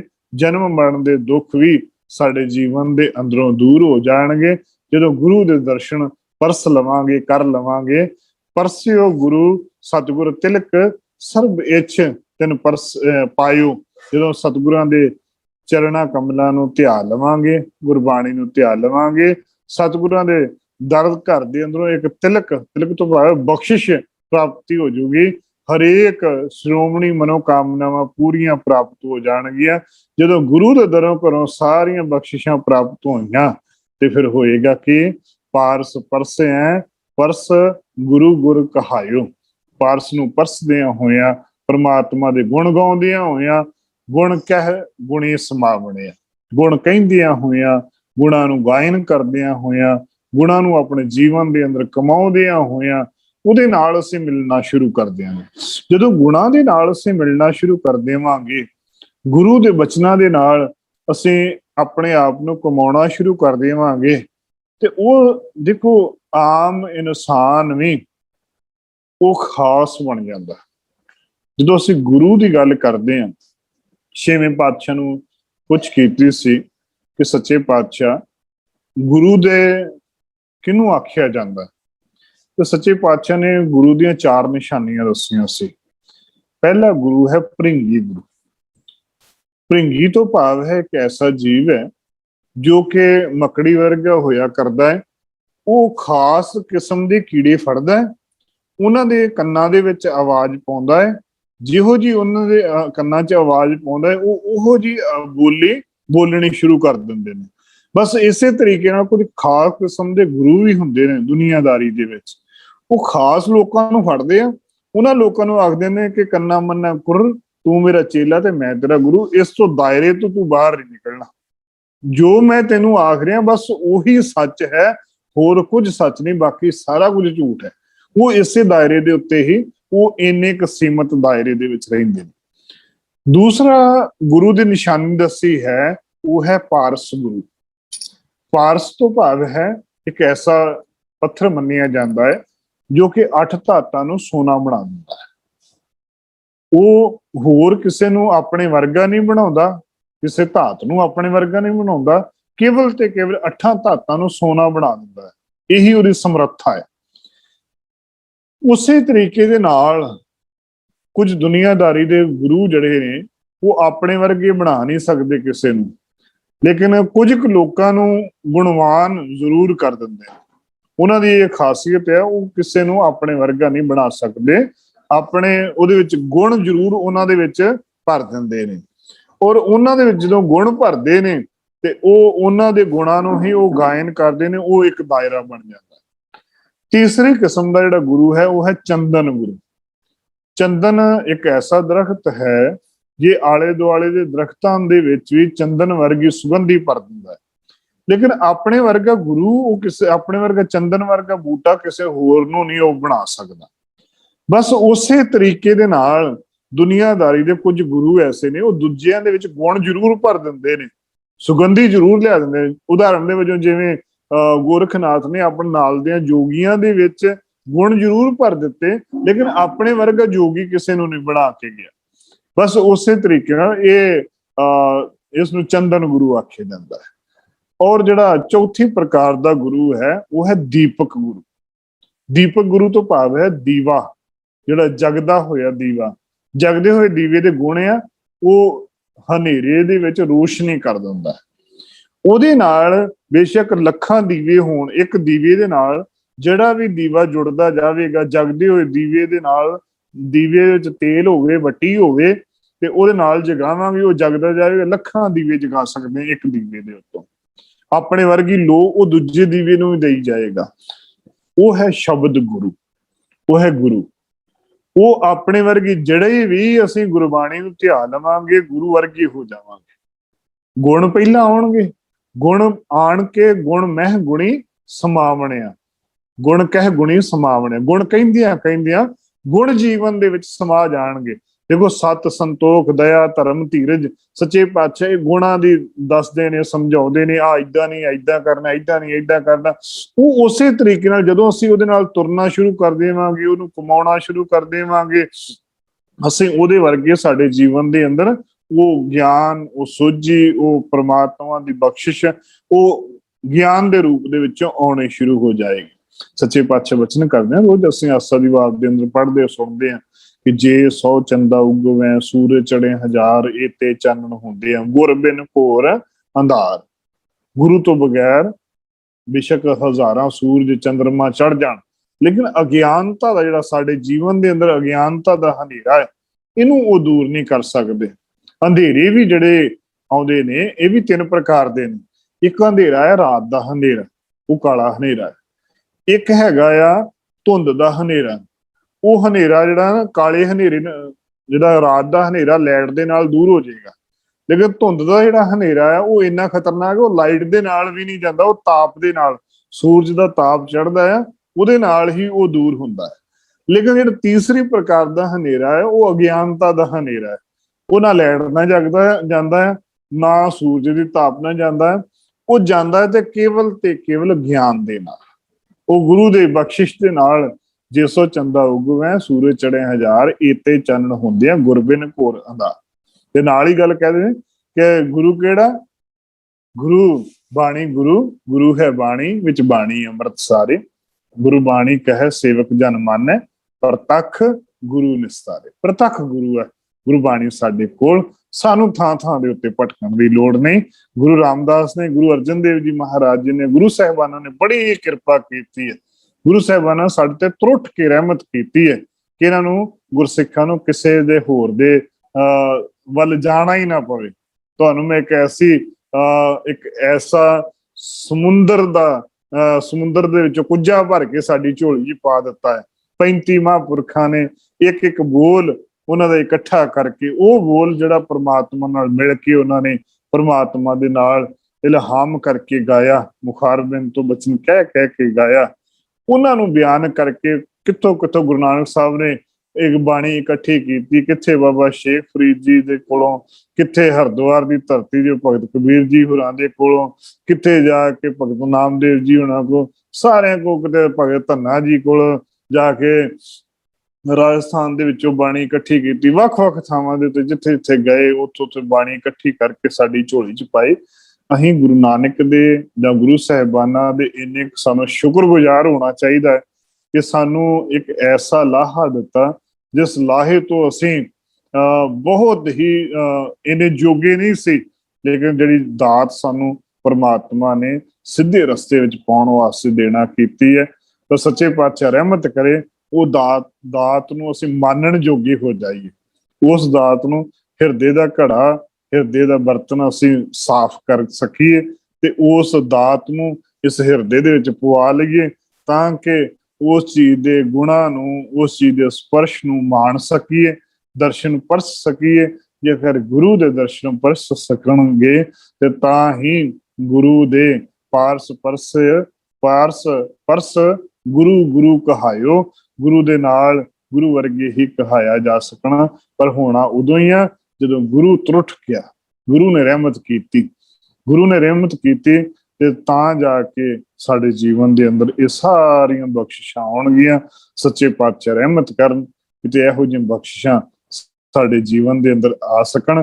ਗੁਰੂ ਦੇ ਅੱਗੇ ਇੱਕ ਅਰਦਾਸ ਜ਼ਰੂਰ ਕਰਿਆ ਕਰੀਏ ਕਿ ਵਿਸਰ ਨਾਹੀ ਦਾਤਾਰ ਆਪਣਾ ਨਾਮ ਦੇਹੋ, ਗੁਣ ਗਾਵਾਂ ਦਿਨ ਰਾਤ ਨਾਨਕ ਚਾਓ ਇਹੋ। ਸੱਚੇ ਪਾਤਸ਼ਾਹ ਇਹ ਦਾਤ ਸਾਡੇ ਜੀਵਨ 'ਚ ਮਿਲ ਜਾਵੇ ਤਾਂ ਕਿ ਮਨੁੱਖਾ ਜੀਵਨ ਜਿਹੜਾ ਮਿਲਿਆ ਹੈ ਇਸ ਨੂੰ ਸਫਲਿਆਂ ਕਰਦਿਆਂ ਹੋਇਆਂ ਮੁੱਖ ਉਜਲਾ ਕਰਕੇ ਮਾਲਕ ਦੇ ਦਰ ਤੇ ਲਿਜਾਣ ਦੇ ਯੋਗ ਹੋ ਸਕੀਏ।